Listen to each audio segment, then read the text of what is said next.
Hey, what's up, everybody? Welcome back to Mile Higher Podcast, episode 225. Today, we are so excited. We finally have a guest back on the show and someone who I have been itching to talk to for a long time.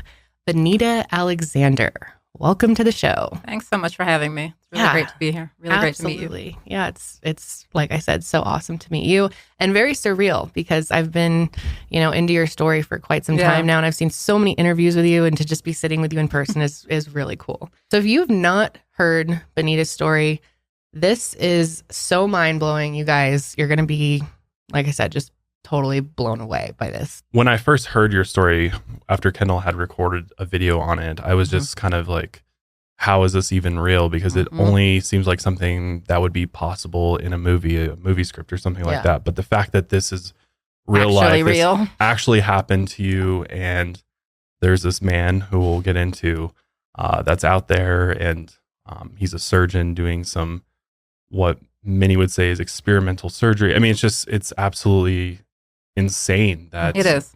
We're, talking about this in real life. So Yeah. Your story with him alone is just so intense. And then when you go beyond that, I know, it's just like it's mind-boggling. The layers that this guy had going for so long and so many people. I mean, there are many victims here to discuss, and we're just so happy that you're here to, share your story. I know you've told it so many times, and that can't be easy.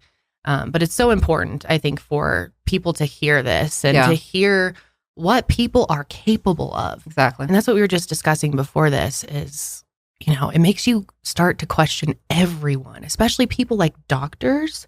This guy was a doctor performing these crazy surgeries. Yeah, groundbreaking surgery. And it was all based on lies. Yeah. It really does make you question everybody that you come in contact with, especially professionals.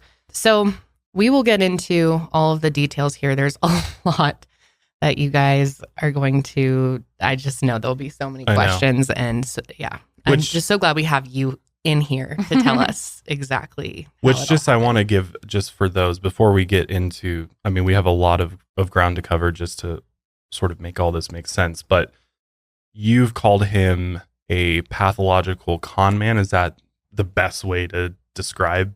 Yeah, I mean, at a minimum, he's a pathological liar. At a minimum. Right. I mean, I'm not a professional, so I can't diagnose him. Right. I think he's also a sociopath of some kind, megalomaniac, many other things. But at a minimum, he is a extreme pathological liar who unfortunately caused so much damage to so many people, and people probably died because of him. And that's the really scary part about it. He's dangerous.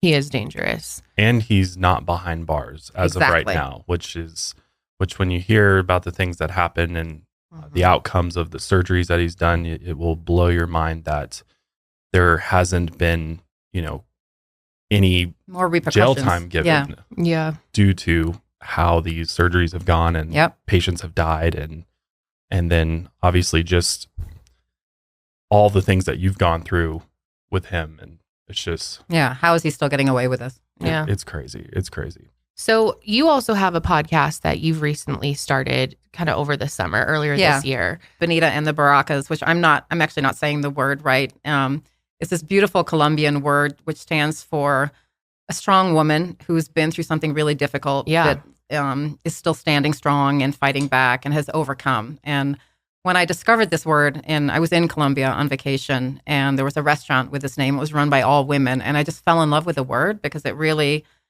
sort of, to me, captures everything that I've been through and that a lot of women go through, that, you go through something really traumatic, really difficult that should knock you down and is almost impossible to get back up off the ground, but you peel yourself back up and you keep going, and that gives you a kind of strength that's hard to describe, really, and that's what a Baraka is. A really strong... I like that. That's...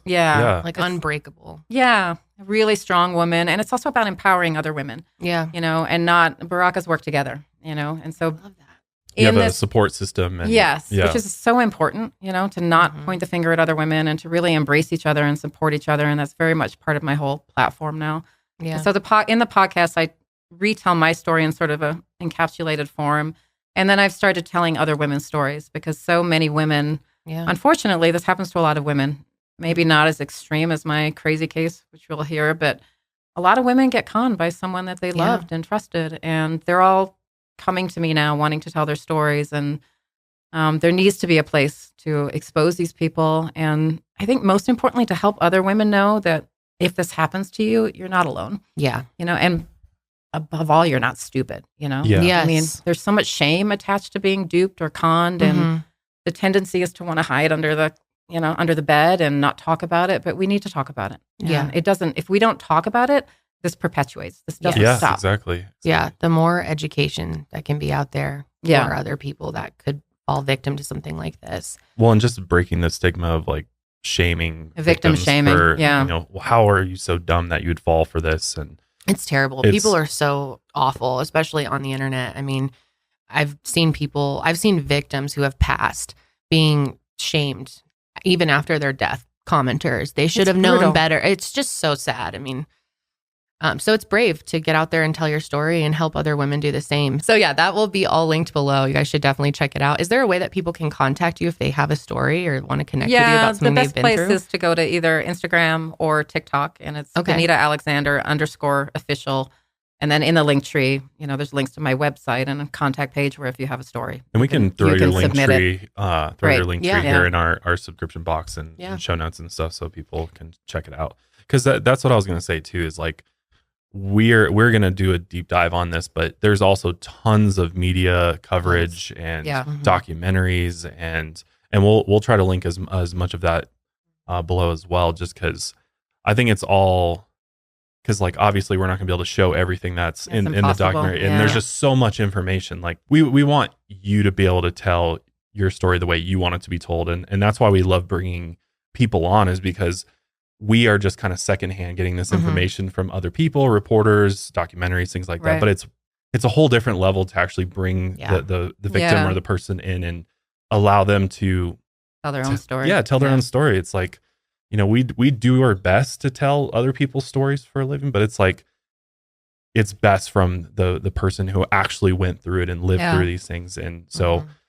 I mean, we're just super grateful that you're here and excited too that we're going to dive into this. So I think let's just kind of start with an overview of who you are, and like just personally, maybe if you want to give us a little bit about, where you came from, your background, and specifically leading into you're a journalist and how you got into journalism, because that is such a key part of this whole story. So yeah, I'm a journalist. I started out in print and always thought I would go into print, and then got into radio and TV, and ultimately ended up in TV. And my ex-husband, I met him in TV. He was TV reporter, and we were both working in local television in Michigan at the time. And I was working on the assignment desk, which is kind of like the traffic controller at the newsroom. And he was on air. He was a reporter, and we fell in love, and we got married in Detroit, Michigan. And then he's from New York, so we moved to New York. And after we moved to New York, our daughter, born in New York, and I started working for NBC, for Dateline NBC at the network, which was great and was kind of like my dream job. So he was working as a local reporter for NBC, the local news in New York, and I was working for the network. So we were both working at 30 Rockefeller in New York. Oh, wow. Yeah, it was very exciting. Power couple. Yeah, and we both loved our jobs. I love my job, and I got to work on a lot of really exciting things that sort of run the gamut from investigative to celebrity stuff, did a lot of traveling, won a ton of awards, and it was a really amazing job. Emmy, you've won an Emmy, twice? A couple Emmys, I was nominated for a bunch of Emmys too. You say it so casually. Yeah. That's amazing. No big deal. I feel like because a lot of people in my business, there are people in my business have like 12, 15 Emmys. So it's, when you're in the business, it doesn't seem like that big of a deal. Although I have one, I'm not even sure what the others are, but I have one Emmy that I keep in my bedroom, and anytime I have a party or anything, people come in and they're like, "Oh my god, it's an Emmy." So cool, yeah. And it's heavy, and they want to pick it up, and I'm like, "Oh yeah." Oh, that's really cool. Did you always know you wanted to be a journalist? Was that something like at what point did you decide I want to go into journalism? And have you always been interested in like these types of stories and crime and things like that? Was that something that was a prior interest of yours, or that just kind of? I always loved to write ever since I was very little. I can remember entering poetry contests when I was really young. But then when I think I was 8, and I'm from Australia. I was born in Australia. Oh, very cool. My uncle came to visit my mom's brother, and he's a journalist, was a journalist. He worked for Radio Free Europe, and he had this very interesting, intriguing job. And he came, and I was just fascinated. And he was telling us all these stories. And when he left, I said to my parents, I said, that's what I want to do. And, I was 8, and they're like, yeah, okay, sure. Yeah. My family calls me Ben. They're like, okay, Ben, sure. But, I did. I never changed my mind. And once I started working in the business, and especially when I became successful and started winning awards and stuff, he was just so tickled by that and loved that I did it, Uncle Rolly. So it was because of Uncle Rolly, who actually recently passed away. So I'm sorry to hear that. Thank you. But he, he's the reason I got into journalism, and I loved it. So you were working in New York, which you still reside in New York City today. Mm-hmm. Are you in the city, Manhattan? In Brooklyn. Yeah. Okay. Very cool. Yeah. I have family in Manhattan, and for being from Colorado and stuff, when you go to New York, you're just like, whoa, the concrete jungle, it's a totally different experience. And you have to come. I know you got to go. Everyone's like, how have you not been? It's like when I come here though and see the mountains, I'm like, oh yeah. There's mountains. Yeah.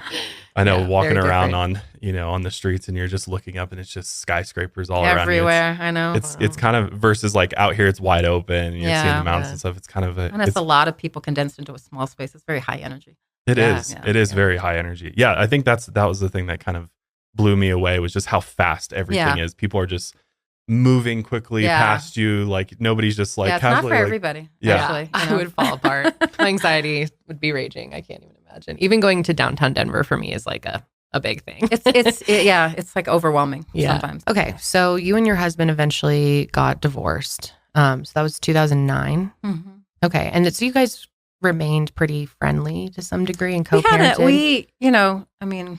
I don't think any divorce, or very few divorces, are pretty. It was a contentious divorce. It was a difficult divorce, but we were both committed to keeping things at least cordial and amicable for our daughter. We both absolutely adore our daughter, and we were very committed to that. And so in that sense, we never allowed any of the other stuff to interfere with that. And so, we were very fluid with her going back and forth. We never even stuck to whatever. I can't remember what the court agreement said, but it was just whatever she wanted to do. She was with me, she was with him. And so we were just very committed to making sure our daughter was okay. Yeah. Or as okay as she could be. That's great. Yeah. So in that sense, we had Was there a friendship after, or kind of just like? Not really. Yeah. It was a painful divorce. Okay. And that unfortunately wasn't really settled, but we were pleasant to each other for our daughter's sake. Yeah. So fall of 2012, you started working on a project about Paolo Macchiarini.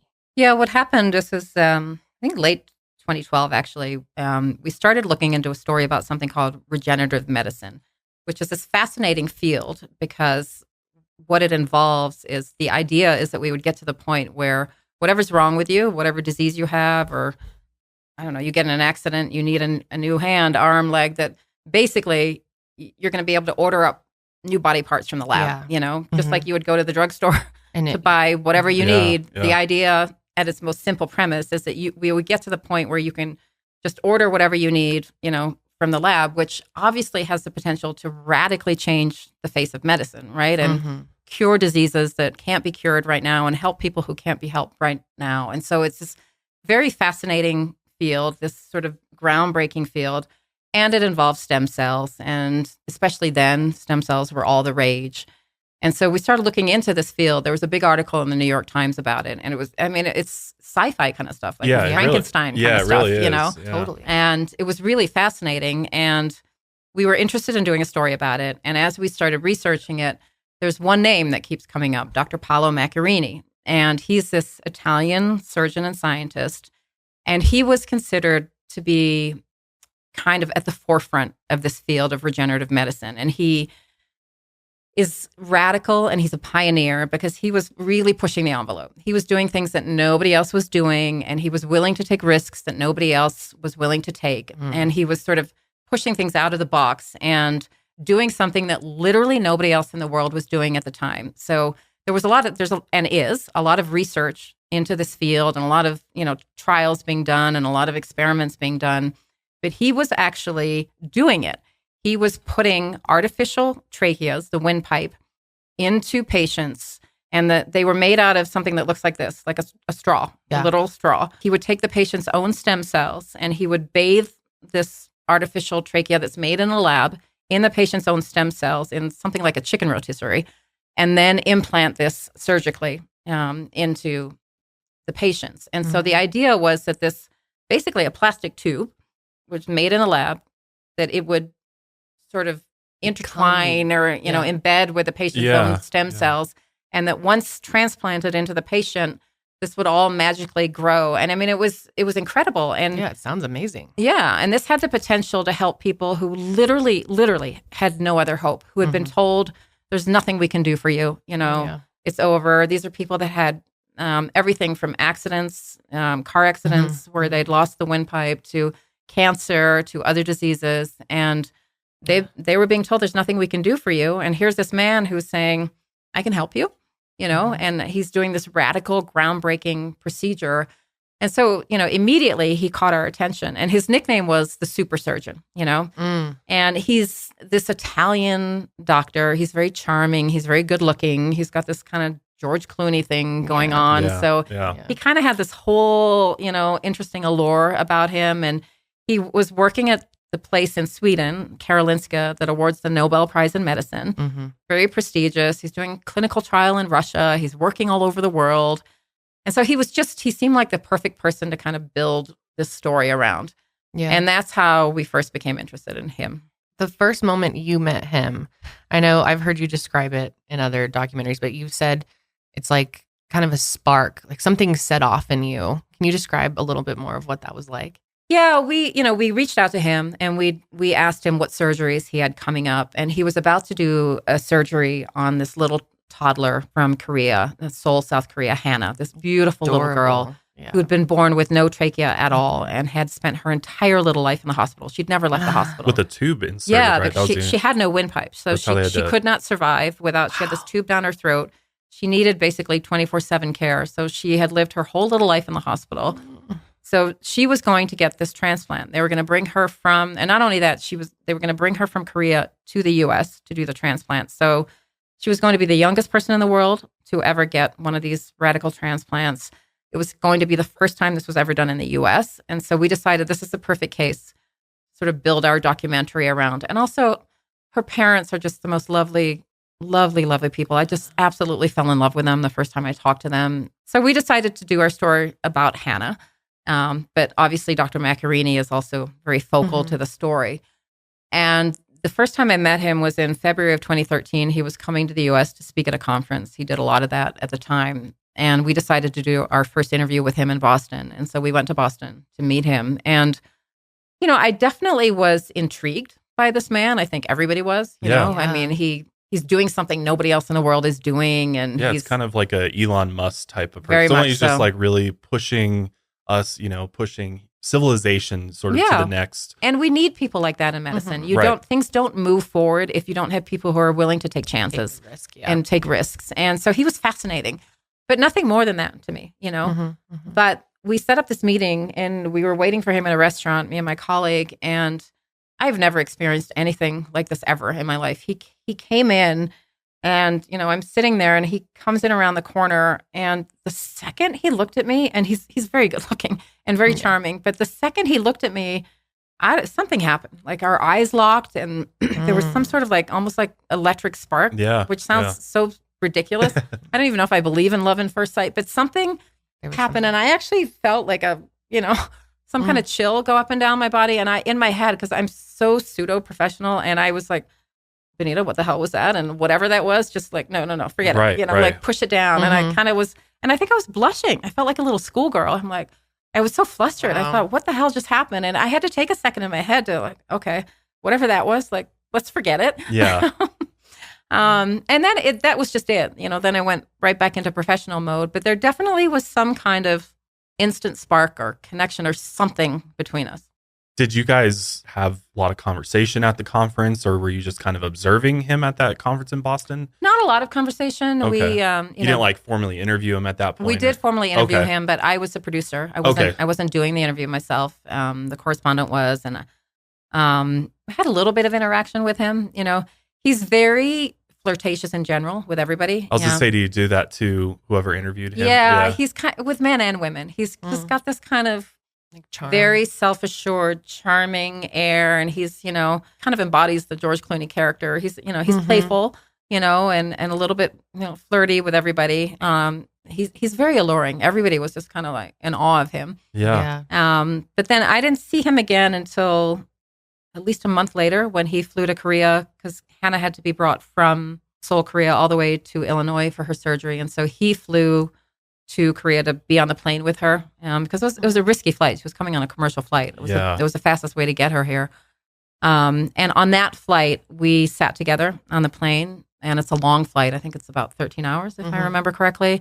And we basically talked for about 13 hours. And that was the first time we really kind of got to know each other. And was that more personal versus professional, or were you still trying to keep it professional with him? Or at the time, nothing was going on. I was still trying to keep it professional, but it was, you know, 13 hours is a long time. Right, and we didn't sleep. And at the time, I was going through a very difficult time personally, because my ex-husband, the father of our daughter, tragically had been diagnosed with brain cancer, and a very aggressive kind of brain cancer. And I had gotten a call while I was in Korea, while we were shooting, that he had taken a turn for the worse and things didn't look good. And I almost left, actually. And I was distraught. I was really worried about our daughter, and I was worried about him. And it just didn't seem like things were going well. And the prognosis was never good, but he was fighting so hard that I think for a while we all forgot, you know, and if anyone could have beat this damn cancer, it was John. And I think for a while he went back to work, and I think for a while we all thought, okay, he's going to get better. Yeah, maybe he is going to beat this. Maybe he'll be the one. And now he'd taken this sudden turn for the worse, and I was already cycling through in my head, oh my God, what does this mean? You know, my daughter's alone with him, and there'd been a couple scares. Like he obviously wasn't well. He missed picking her up from school a couple times. He almost had a couple car accidents. These are things that John never did. You know, he was the most responsible parent ever. And so I was really worried, and also really worried about what happens next. I was starting to think about, oh God, you know, is he going to die? When is he going to die? How do I tell my daughter? I mean, she was literally daddy's little girl. You know, he absolutely adored her, and vice versa. And so on this plane, I start talking to Paolo about this. And the thing about it was he's such a good listener, you know, and I must have been, you know, just blabbing. I was kind of pouring my heart out to him. And he seemed so caring, you know, and so genuinely interested in this little girl that he'd never met, and was giving me very kind, but also very wise advice, you know, I mean, about what to tell her, how to tell her, when to tell her, you know. And this is a world-renowned surgeon who's obviously dealt with people who have died. And so I'm kind of soaking up the information, and I felt like I could talk to him in a way that I couldn't talk to other people. I mean, I asked him some very specific questions about what's likely to happen, what's, you know, things that you know, are difficult to talk about that I couldn't talk to anybody else about. And so during that plane ride is when we became friends. You know, we developed this very close friendship. And then over the course of about the next month, Hannah was in Illinois for a while before the transplant actually took place. And there were a lot of trips back and forth. And John was declining. And Paolo and I would go to dinner sometimes after shoots, or go grab a coffee. And it was a friendship at first, you know, and what seemed like a really beautiful friendship, you know, because I really needed someone to lean on, and he was there, and he was really a rock for me. He was giving me really solid advice. And I thought he was the same as he seemed to be with his patients. I thought this was one of the most genuinely caring, altruistic people I'd ever met in my life. I mean, here was this man who kept saying all he wanted to do was help mankind. He wanted to help people who had no other hope get better. And I believed him. We all believed him. Yeah. You know, and now it seemed like he was doing the same thing with my daughter. Why? He doesn't know me. He doesn't know this little girl. And I was really kind of, you know, taken in by him. Yeah. Well, that type of person, doesn't just come along every day. Seems that genuine and that caring. And I totally get it. Like you get sucked, you get sucked into just running into somebody like that. And you're like, wow, had you ever captivating, like experienced somebody would you say he was a unique person that you've met in your life versus people in the past who he is unique because he has this uncanny ability to make you feel like you're the only person in the room, right? I mean, he seemed laser focused on me and on my daughter. And now in hindsight, of course, I realized that I was incredibly vulnerable. I didn't know that at the time, but of course, I'm about to become a single parent. Even though we were divorced, John was still very much the love of my life, and he was the father of our daughter, and I knew I was devastated by what this was going to do to her. And here's this surgeon who is right there and he's saying all of the right things. And exactly. And his advice was actually good advice too. Yeah, it's not like he was just very helpful, feeding actually. you something very helpful. Yeah. Interesting.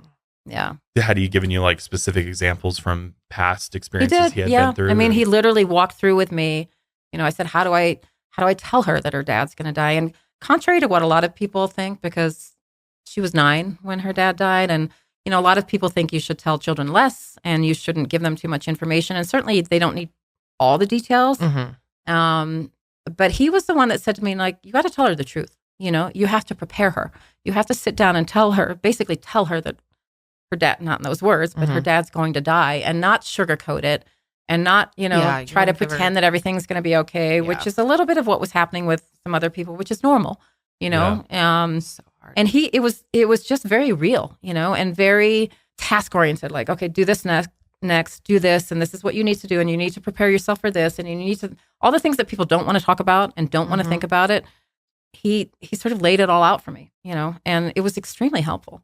So he really built some trust with you through that whole process. And like you said, you were in a really vulnerable state, and he definitely was taking advantage of that. But everybody else around him is also having this similar experience with him, right? Like where everybody is enamored with this man. I mean, it was almost like this man walked on water, right? Yeah, I mean, everybody's in awe of him. All the nurses at the hospital in Illinois, all the doctors and everybody. Because he was this sort of anomaly, right? Yeah. I mean, there was a reason his nickname was the super surgeon, Yeah. He's doing something nobody else in the world is willing to do. He's willing to take all the risks that nobody else is willing to take. And he's ostensibly doing it because he cares about people and because he wants to change the future of medicine. Yeah. That's very admirable, Right. Everybody was sort of, he was the golden boy at Karolinska. Same thing. He's the golden boy. He's rumored to be in contention for a Nobel Prize himself. He's doing these amazing things. He's bringing in money and accolades and writing papers. And there's so much hope and promise attached to this man. And everybody's kind of riding this wave. I mean, we all do that naturally anyway. He seemed like a true rebel, a true pioneer, but in the best way, and everybody wanted to be a part of that. And he was just his personality and the way he went about life, he's just this calm, cool guy who's... Well, he's very dapper. He dresses beautifully. He's Italian. Yeah. He's riding his motorcycle. Yeah. Yeah. He rides these motorcycles all the time. Your friend compared him to that one commercial. The most the beer interesting commercial man in the world. Yeah, the most interesting. Dos Equis. The most interesting man in the world. Yeah. And he spoke like 6 or 7 languages. Yeah. And, I mean, he definitely had that thing, So impressive. Yeah. Well, that's why I kind of compared it to like Elon Musk, because everybody's got this like a lot of people, they kind of view him as like, oh, he's almost like this God complex. Right. He's like a savior for the world because he's out there trying to push civilization Especially Elon forward. like a few years ago. Yeah, a few years. I mean, he's kind of gone away from that, trying to please everybody, but savior is a good word. I think that's what people saw him as. A savior, yeah. And we all need people like that. We want people like that in the world, Yeah. Otherwise, we're not going anywhere. Right. We need those people to push the envelope. And as long as you're doing it with integrity. So I was going to ask you, when you started working on this piece on Paolo, what was it? You guys obviously researched his background and his education and things like that. And at first glance, everything checked out, and I don't know how far it's not like you were checking his credentials at that point, right? So what did you learn about his background and his professional career? I mean, at the time, the man was vouched for and vetted by He's at Karolinska. Some of the most famous institutions and doctors in the world. He works at the place that awards the Nobel Prize in medicine. He's doing this huge clinical trial in Russia. Nobody had anything really bad to say about him other than that he could be a bit arrogant. And the only real complaint we heard about him was that he was doing so many different things that he often didn't stay. He would do a surgery and then he would be off to the next one. And he wasn't good about staying in one place. But that also seemed understandable. The only I wouldn't call it tiny, but the only red flag that came up as we were researching the story is there were some charges in Italy of extortion. And we actually, and I think this came before we met him in person. Yeah, it did. And he was placed under house arrest for a very brief period in Italy for extortion. We all went, oh God, and I actually thought we were going to have to kill the whole story. And of course, everything was in motion at the time for him to come to Illinois and do the surgery on Hannah in Illinois. And that meant he needed a medical license to do surgery in the U.S. He needed FDA approval. And so we were in touch with those people and the lawyers and everything. And there was a couple tense weeks where I thought, okay, what does this mean? But then the charges were dropped and he was cleared. And the lawyers that were dealing with the FDA approval and the medical license assured us, like, no, we've checked it out. Everything's fine. These are just some, baseless accusations. And these are angry patients who are accusing him of, trying to extort money. And so it seemed like it was nothing to worry about. Because a lot of doctors do face stuff like that. Exactly. It's fairly common. I feel like there's so many people out there like me who wish they would have taken a language in school or just taken their classes more seriously, maybe pursued it into college even. But it's never too late to start learning a new language with Babbel. Babbel is the language learning app that sold more than 10 million subscriptions. Thanks to Babbel's addictively fun and easy bite-sized language lessons, you can finally cross learning that new language off your list. That's the thing too, is I think a lot of us think we need all of this time to dedicate to learning a new language. But with Babbel, you only need 10 minutes to complete a lesson. We all have at least 10 minutes to spare every single day, whether that's waiting for the bus or on public transit or you're on the toilet. It's only 10 minutes and you can start having real life conversations in a new language in as little as 3 weeks. Other language learning apps out there use AI for their lesson plans, which doesn't sound too fun to me.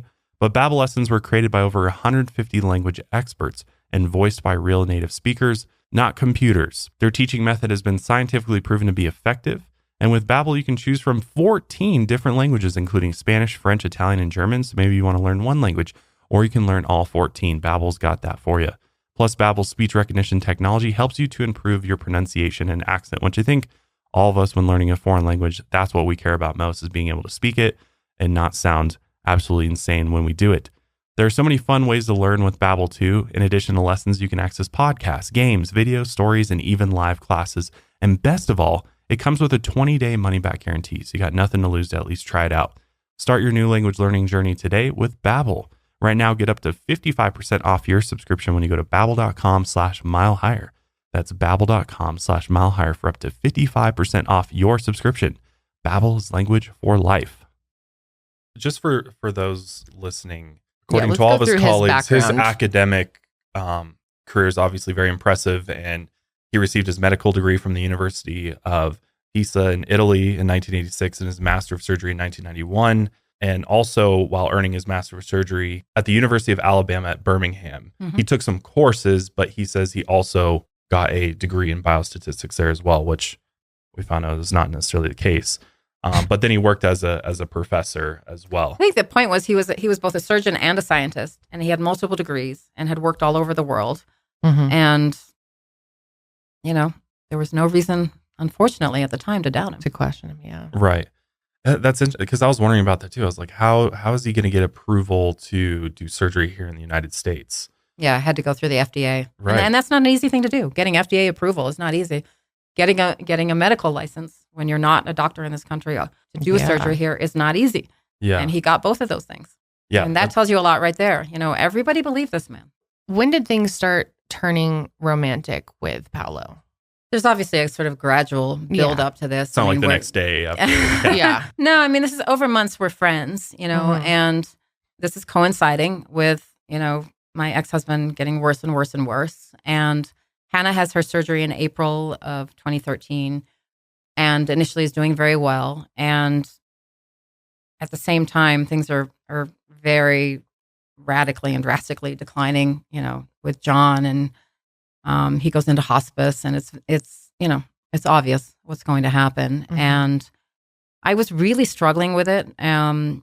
I knew it was coming. I didn't know when. And, Paolo's talking me through all of this. But there was a particular day where I was really upset. And I think he passed me in the hallway of the hospital or something. And he texted me and he said, "Are you okay?" And, I said, "No."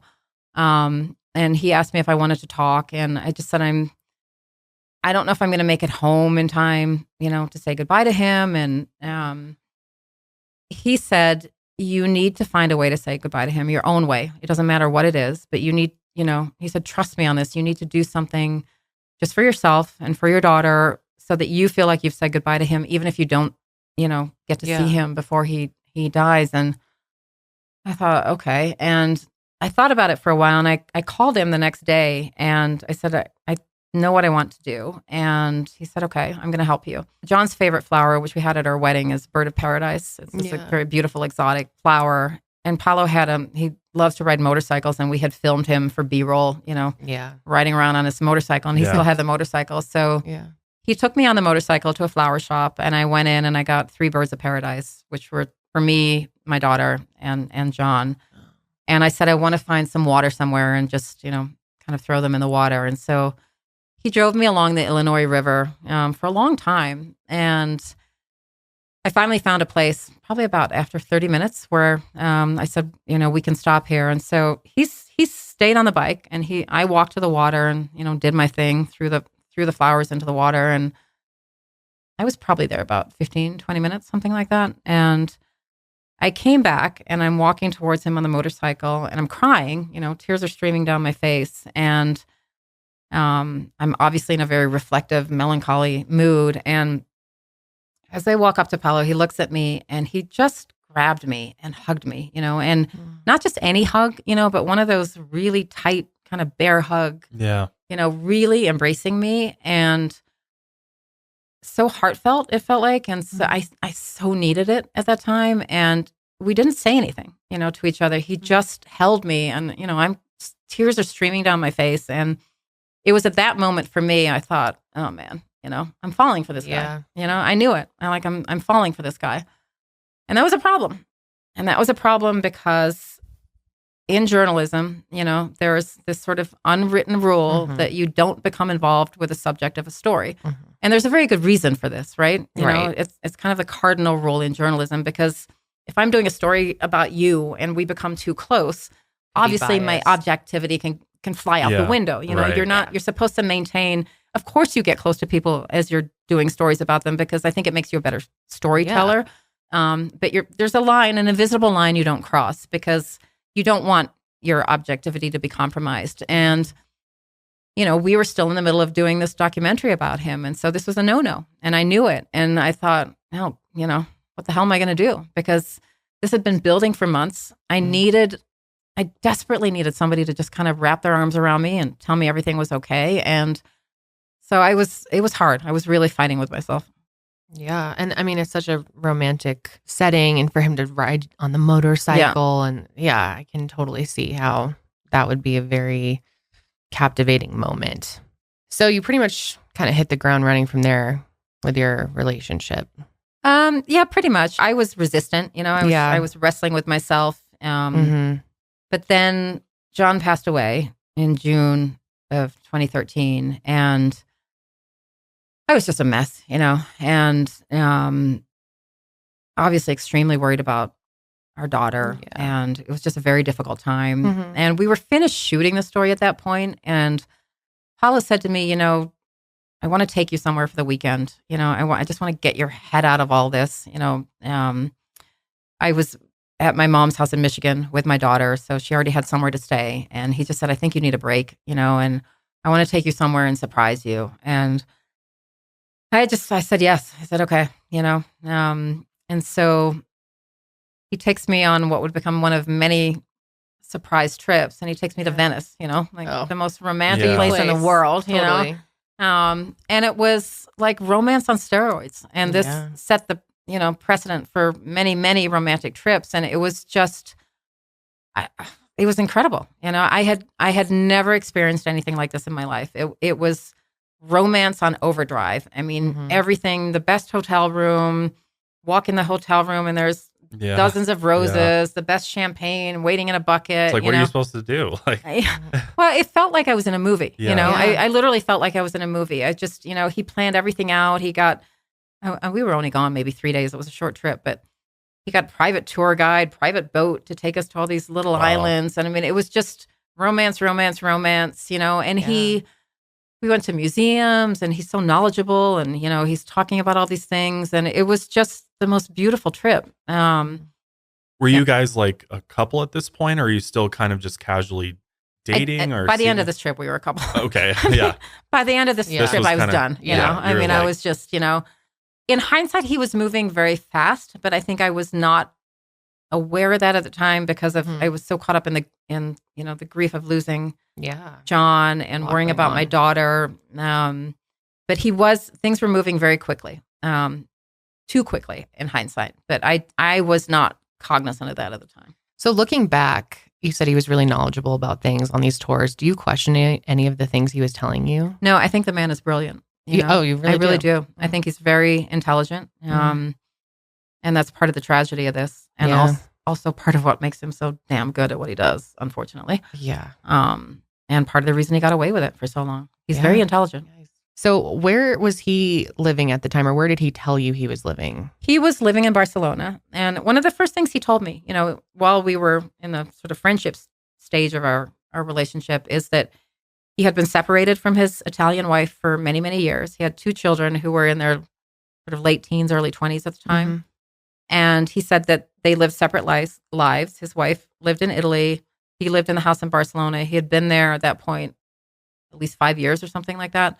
And this was well established. I mean, I heard other doctors and people talking about the house in Barcelona. So it wasn't a secret. And he just said that, they're Catholic, it's Italy, and that getting divorced was complicated, and they'd never had a reason to get divorced, that they had an, amicable relationship with the kids, and that because it's difficult and because of the kids, he'd never wanted to actually get divorced. So that was fine. And then he tells me, and I guess it was probably not long after that Venice trip, he said, well, I've fallen so in love with you now, I actually want to get a divorce. I'm going to file for divorce. And I believed him. I had no reason not to believe him. So it wasn't, some people think I didn't know that, about the Italian wife. I knew about her from the beginning, and that it just wasn't an issue, I mean, they'd been living separate lives for a long time. It made sense to you too. And then you've been through a divorce. Yeah, so I mean, I come from a divorced family. My parents are divorced. I was obviously divorced from John. I also had this very brief second marriage, which was kind of an unfortunate mistake, but I got remarried not that long before I met him, actually, in late 2012. And lovely guy, just the wrong guy for me. And it was just bad timing. And then John got sick right after that. And the minute John got sick, I just knew that this person was the wrong person for me. And the marriage dissolved literally within months, Okay. I probably should have gotten it annulled, but I didn't. We separated almost immediately and filed for divorce. So I actually always forget about this marriage because it almost doesn't exist in my head. But sometimes people go back and they're like, wait, there was another one in there. Lovely guy, just the wrong guy. And it was a marriage that just shouldn't have happened. Point being, I understand divorce and I understand how complicated divorce is, especially when kids are involved, and I was very sensitive to that. Yeah. So you wanted to respect him and his decision, how he's, I was fine with it. Yeah. But at this point, you guys are fully in a relationship. Are you public about this relationship? No. And this was the hard thing because even though we were finished shooting the story, it was still being edited. And I didn't want to tell anyone at work that we were involved. And were you worried about if that came out? I agonized over it. Sure. This was so difficult for me. Yes. I kept saying to him, we should wait. We need to wait until the story's done. But I'm so in love with this man and I so need this at the time that turning my back on it was really hard. And my friends, especially people that aren't in the business, like, why? Yeah. This man's crazy about you. Why would you Why Don't would let you it go. run away from this? But it was eating at me, and we did actually, there was a period a few months later where we had to do more shooting on the story. And I just said to him, we got to put the brakes on this. We have to wait. I would feel more comfortable if we wait until the story's aired. And there was about a 3-month period where we didn't see each other. And he was miserable. He was so upset with me.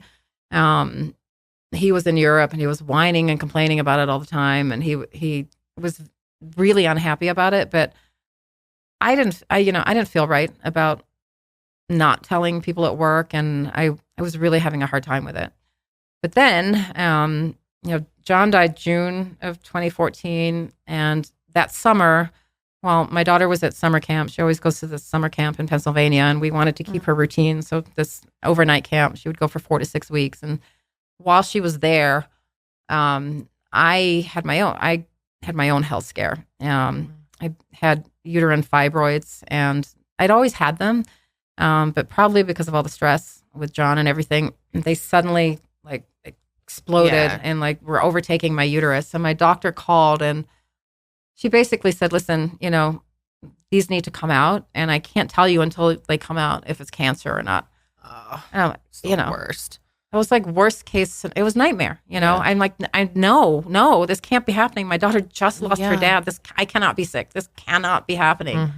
And so I had surgery scheduled in September to get them out. And we had one interview left to do with Paolo. And so we flew him to New York to do this interview. And he knew, we were talking, but very sporadically. And he knew that I was having this surgery. And he said, and this is all by email, we weren't talking on the phone. He said, we had a shoot with him, and I literally had surgery the next morning. And he said, I'm going to stay in New York the whole weekend, just to make sure that you're okay. And I said, why would you do that? You can't come to the hospital. I don't want to see you. And he said, no, I can't leave New York until I know that you're okay.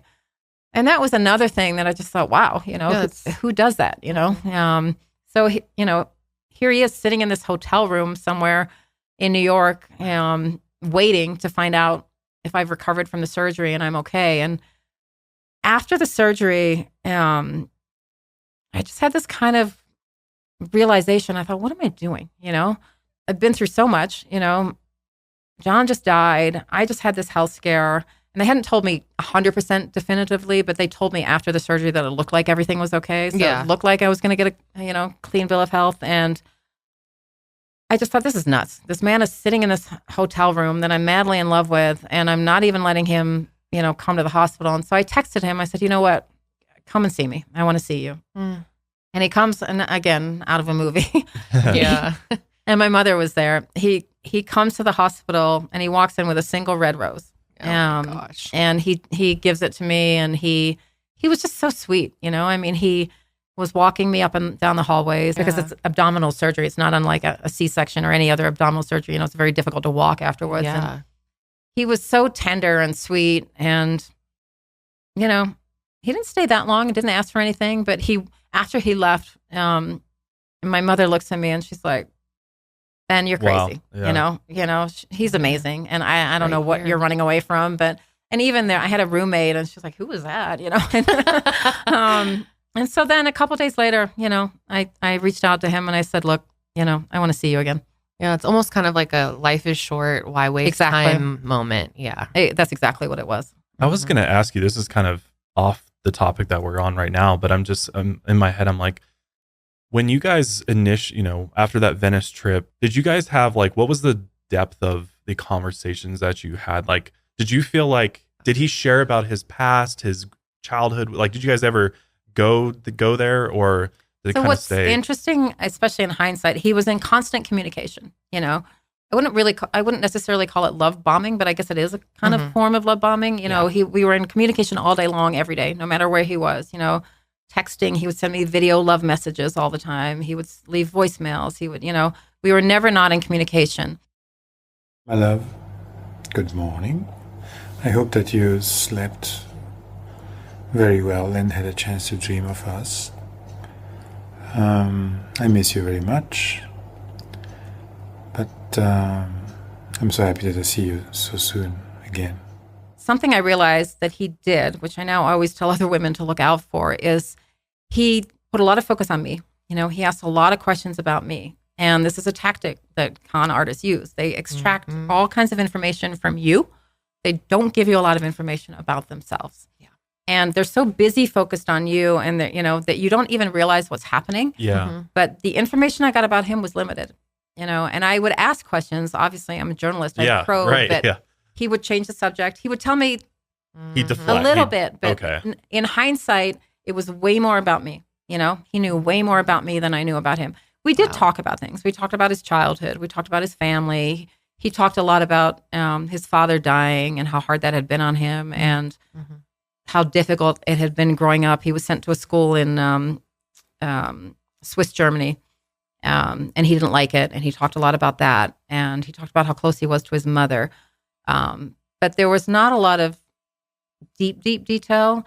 Most of it was about how difficult it was to be a pioneer and the enemies that he had, and that there were people that were jealous and the people that wanted to take him down, and how he painted himself as this sort of isolated figure, that was at the top of the mountain trying to push things forward, and that, he was constantly having to deflect all these people that wanted to take him down and were jealous and didn't want to see him succeed. So he talked a lot about that. Did he talk about that only with you, or would he open up about that with other people? I felt like he was talking about it only with me. And he certainly said that, and he would always say, I've never been able to talk to anyone like this. I've never had a relationship like this before. You're everything, blah, blah, blah. I mean, he was very effusive with the compliments. He really made me feel like we had something very, very special and that he had never experienced. And he said that all the time. Okay. I've never experienced love like this before. I've never been able to talk to somebody like this before. That's what I was curious about. I've never had somebody who understood me the way you understand me, all those kind of things. So, okay, that clears up what I was wondering about, because I'm like, had he been through this before, or was this truly like to him, your paths just kind of randomly crossed, and in his eyes, it was like, I've never experienced this before. He said it all the time. Yeah. I've never been loved like this before. I've never loved a woman like this before. I've never experienced anything like this before. It's constant. I have thousands of texts saying this. And you supported him for a long time. And I'm just thinking about those conversations that he's having with you as almost like, he's not wanting to go into, all of these other things and, deeper levels of who he is, but he's focused on his professional career and his enemies, and he's making sure that he tells you those parts because he's sort of rallying your support. Look, in hindsight, I think it may have been very calculated. That's what I think. In hindsight, I wouldn't find out until much later that things were starting to unravel in his career, and that hadn't been made public yet. But clearly, he had to know, that things were starting, that trouble was brewing.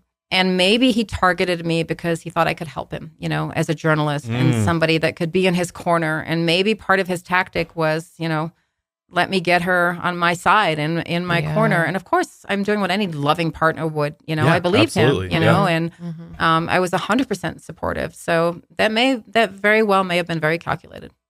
That's what I'm thinking. I'm like, wow, like, and when you think about, like, especially right now, you're like, at what point did that calculated plan start? Click did that start when? Or was it there from day one? Yeah, was it like was it there he saw you first come conversation? Yeah, it's like, whoa.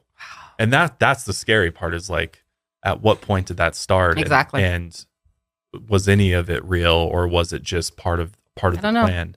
Yeah. And that's, it was real to me. Yeah.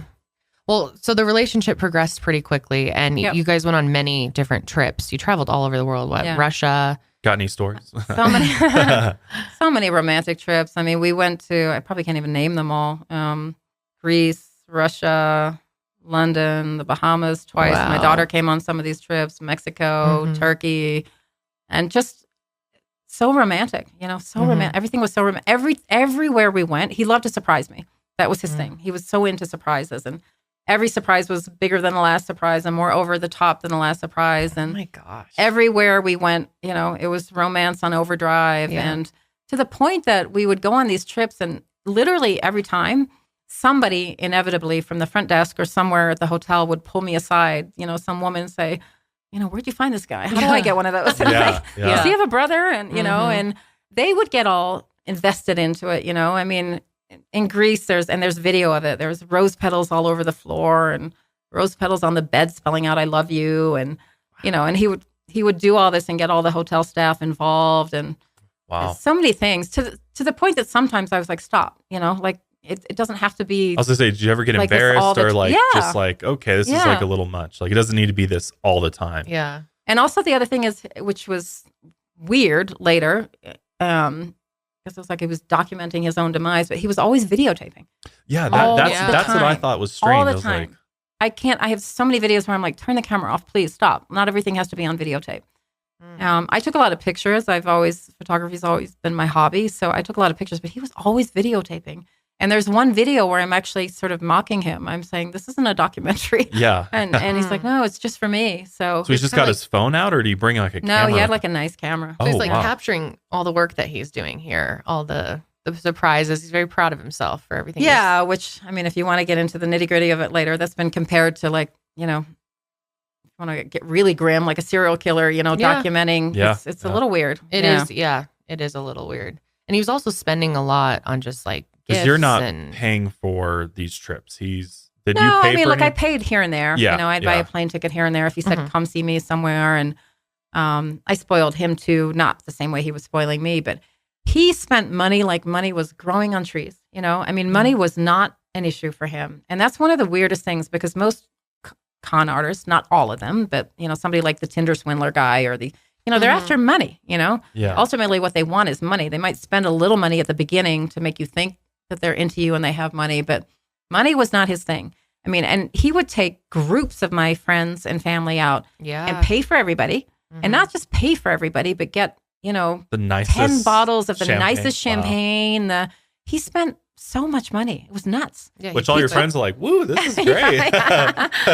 And he cooked, he would cook. God. He loved to cook. He would cook meals at home and cook lobster and all these, beautiful dishes for people and my family. And that was the other thing. There was this sort of extravagant romance going on, but some of my favorite moments were really the simple ones at home.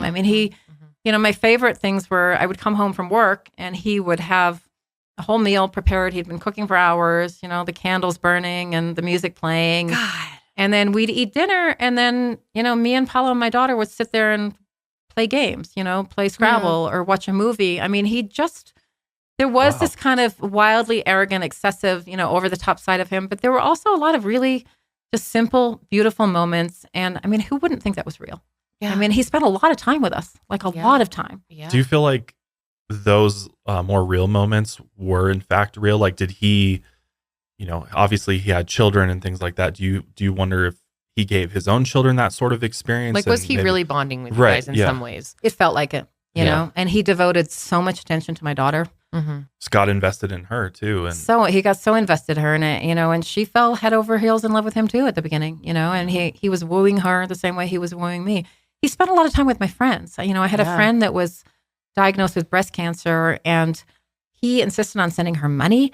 He spent time on the phone with her. She flew to New York one weekend, and he spent hours sitting with her talking about her treatment. And it's just baffling in hindsight that the amount of time and energy that he spent on this, and to know that the whole time he was conning me now is just insane. Yeah, I don't understand it. And it's still the subject of much debate. There are people that will swear to this day, there's like, no way that man didn't love you. He doted on you. We saw the way he looked at you. He adored you. We spent time with you. Yeah. And it just, you can't. How could that have been fake? How could it be fake? Right. Who can act like that? Nobody's that good of an actor. Do you think he loved you? Or you still don't know? I don't know.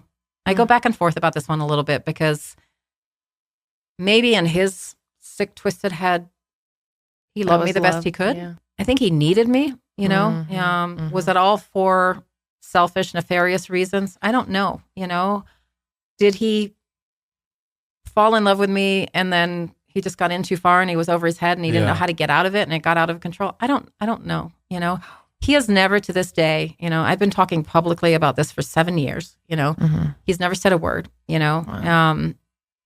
I don't know. I just don't know. Some of my own family members will, we'll get into debates about it. We'll swear. Was the love real? Yeah. There's no way he didn't love you. But sociopaths true sociopaths, if he is one, are very, very good actors, you know? Yep. And they're very good at studying people and mimicking. So they know how to behave like they're in love or behave like they're whatever, you know, fake doctor, not that he is actually a real doctor. So I don't know. I don't know the answer to that one. We were kind of discussing that earlier, that maybe he had picked up some things from movies because he would go on these long flights and maybe he was literally watching movies the play out romance. and recreating the romance stuff. I'm like, come on now. I mean, there's none of scenes that's out original for him. My friend sat there one day and started going through. She's like, that's out of Pretty Woman. Yeah. And that's out of this movie. And that's out of that movie. And I'm like, oh my God, you're right. You know? But he really looked perfect on paper. I mean, perfect. He checked every box. He really did. Literally every box, you know? I mean, he's really a character to know all these languages, know how to play the piano. He's so established in his career. He was kind and he was caring and Yep. And can cook, and your daughter loves him. Did anyone in your life Was there any weakness there? Yeah. Did he have a weakness? Well, I mean, that's another thing. The one thing, I love to dance, you know, and when I met him, can't dance, huh? he was always apologizing to me. One of his nicknames was the sexy professor because he's a scientist and a surgeon, and I called him the sexy professor. And like, I'm sorry, your sexy professor doesn't know how to dance, but it's okay, you know. Couples don't have to do everything together, you know. And he would say this all the time, and I really didn't mind. But then we were on vacation in Mexico one time with my daughter, and we go into this little place, and obviously they play a lot of, you know, Latin music in Mexico. And I see him go up to the bar. They were playing something, but it wasn't salsa music. And all of a sudden, salsa music comes on, and he walks over and he grabs my hand, and I'm utterly confused. And he starts dancing with me, and I'm looking at him like, what the hell? Yeah, you know? yeah. And then he says, I've been secretly taking lessons in Russia for 3 months, you know, because I wanted to surprise you. I learned how to salsa dance. Oh my gosh. So on top of everything now, he learned how to salsa dance. So yeah, he wasn't that good, but at least, you know, the fact that he had done this just for me. And then we went to a dinner I think it was my birthday, a couple weeks later. And he's dancing with all my friends, and everybody was just like, blown who away. is this guy? You know, and who does this? And it just seemed like a really romantic thing, you know? Like Did a single person in your life ever bring up to you that they were concerned about him? Not to my face. So, and I'm fast forwarding now to after I find out he's lying about everything, which we can backtrack to. Yeah. But what's interesting to me about that, there were a few people, mostly men. See, that's interesting. Which is really interesting. One of my closest friends told me we had gone to have drinks at their house one night in Michigan. She's an old friend of mine from Michigan. And she and her husband got into a huge fight after we left. And at this point, the wedding was already in, and they were planned, and they were coming to the wedding. And she never told me about it, but she said they got in a huge fight because he said to her, there's something about him I don't like. I don't know what it is. I can't put my finger on it, but I don't trust him. And she blew up on him. She's like, my friend is happy. They're getting married. We're going to the wedding. Why are you being like this? And she didn't tell me that until later. And then there are two other like husbands or boyfriends of people were sort of quietly, but it wasn't something specific or concrete. It wasn't like they could say he's lying or he's lying about this. Give you an example. It was just a vibe or something that didn't sit right with them. Like, you don't think this is too good to be true, right? Like, it just, there's nothing wrong with this. I was going to ask you too, did you ever catch him in a lie? No. While you're with him? Never. Wow. Or just even about something stupid or silly or like, you know, sometimes. Not that I can remember. And if I did, he must have, you know. Did you take out the trash? Yeah. And then no, you know, something stupid like that. Nothing like that. I mean, in hindsight, there are lots I can think of, but nothing major though. No, there was one related to the wedding, but we should get back and talk about the wedding before I tell that one. Yeah. Good health starts with good habits, and Quip makes it easy by delivering all the oral care essentials that you need to care for your mouth. Did you know the Quip electric toothbrush is loved by over 7 million mouths and has timed sonic vibrations with 30-second pulses to guide a dentist-recommended 2-minute clean? It's also lightweight. It's got a sleek design for adults and kids. And what's great is there's no wires or bulky charger to weigh you down. Plus, it comes with a great multi-use travel cover that doubles as a mirror mount for less clutter. And their reusable handles come in a range of sleek metal hues, including the best-selling all black and all pink, as well as bright plastic colors that are sure to make a pop to your bathroom counter. On top of your brushing, you can upgrade your Quip with a new smart motor to track and improve your brushing with the free Quip app. And you can earn amazing rewards like free refills, products, Target gift cards, and more. And Quip has everything that you need to build a complete routine, including anti-cavity toothpaste that comes in mint or watermelon that helps prevent cavities, 2 ways to floss string that expands to clean, and reusable floss picks that replace over 180 disposable picks with every refill, refillable gum that's sugar-free and long-lasting, and a refillable mouthwash that's a 4 times concentrate. Plus, it's good for you and good for the planet. And shipping is free, so you can save money and skip the hustle bustle of in-store shopping. So just go to getquip.com/milehigher right now and you'll get your first refill for free. That's your first refill at getquip.com/milehigher, spelled GETQUIP.com/milehigher. Quip, the good habits company. Let's quickly jump to your trip to Moscow, because that is kind of a, would you call it a pivotal very moment pivotal. there? Yeah, very pivotal in terms of my trust for Your him. trust, Yeah, so I'd had the surgery to have the fibroids out. I got a clean bill of health. Everything was fine. But I developed after the surgery a terrible infection in the incision. It was really bad. And for months, they were trying me on all these different antibiotics and nothing would get rid of this infection. And then it finally cleared up enough because we had this trip planned to Moscow. He was doing a clinical trial in Russia and he kept saying, I want to take you to Russia. I'd never been to Moscow. I was really excited to go. And we kept having to postpone the trip. And then finally, I think it was November of 2014, so about 3 months after the surgery, I was doing well enough that my doctor cleared me to fly. And I flew to Moscow. I still had a little bit of the infection, so I was still on antibiotics. And I was traveling with stuff to sort of clean the wound if I needed to. And we went to dinner one night. We were, again, just, beautiful romantic trip, gorgeous hotel. And we were at dinner and I didn't feel well. And I kind of instinctively knew something was wrong. And I tapped his hand. I'm like, something's not right, And we very quickly got out of the restaurant. We went back to the hotel. And he'd gotten in the practice of having me lie down on the bed every night just to look at the incision and make sure everything was okay. Yeah. So we'd been doing that every night anyway. We get to the hotel, and I take off my clothes so that he can look at the incision. And very few words were exchanged. He just kind of looked at me. And as soon as he looked at me, I thought, oh, shit, Yeah, something's up. Yeah. And he just looked at me and he said, do you trust me? And I said, of course I do. Wow. And he nodded. And I knew what was coming. And I said, get me another glass of wine. And we'd had wine at the restaurant and we had, some wine in the minibar. And he poured me a glass of wine, which I promptly slugged. Yeah.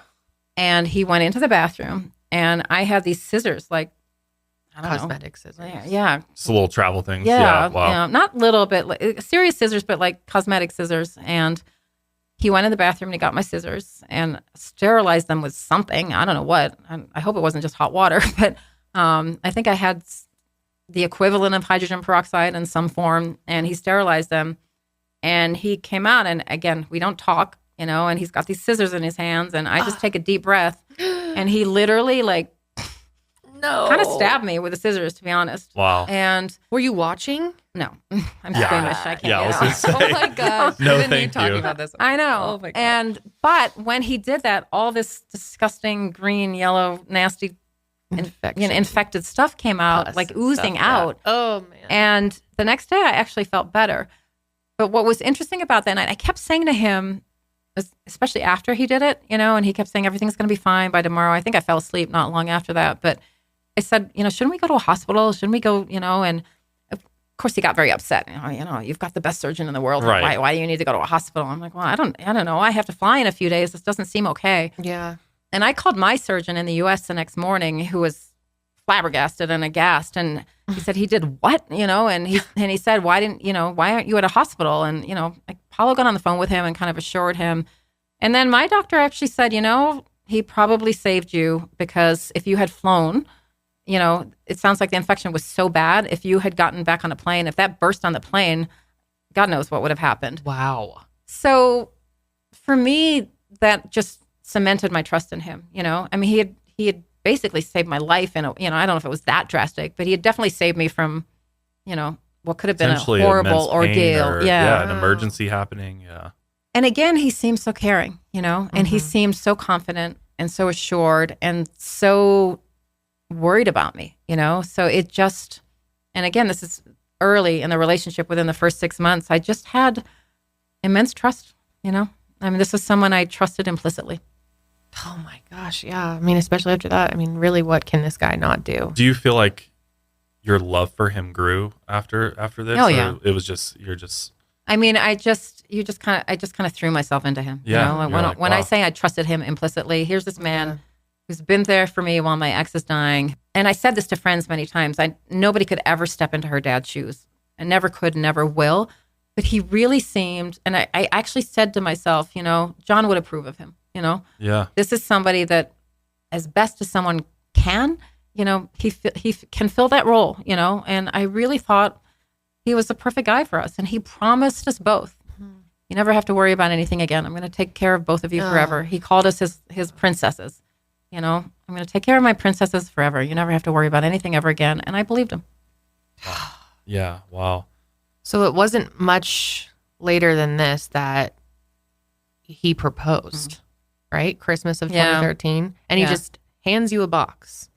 Yeah. I mean, the proposal was so sweet because things were so extravagant always and over the top. And we had a very quiet little Christmas. It was just the three of us at home. I love Christmas. It's my favorite holiday. And, you know, this was all very new to him. And he said he'd never wrapped a gift before for Christmas. I was like, what? Really? You know? Yeah. And so we were just at home. He cooked. We had the music playing, and I always have this huge tree that's, dripping with ornaments. And we were exchanging gifts very casually. Like we were dressed in sweats and pajamas or whatever. And he pulls out a little box and he hands it to me, and I'm thinking nothing of it. And he's filming this, right? Yeah.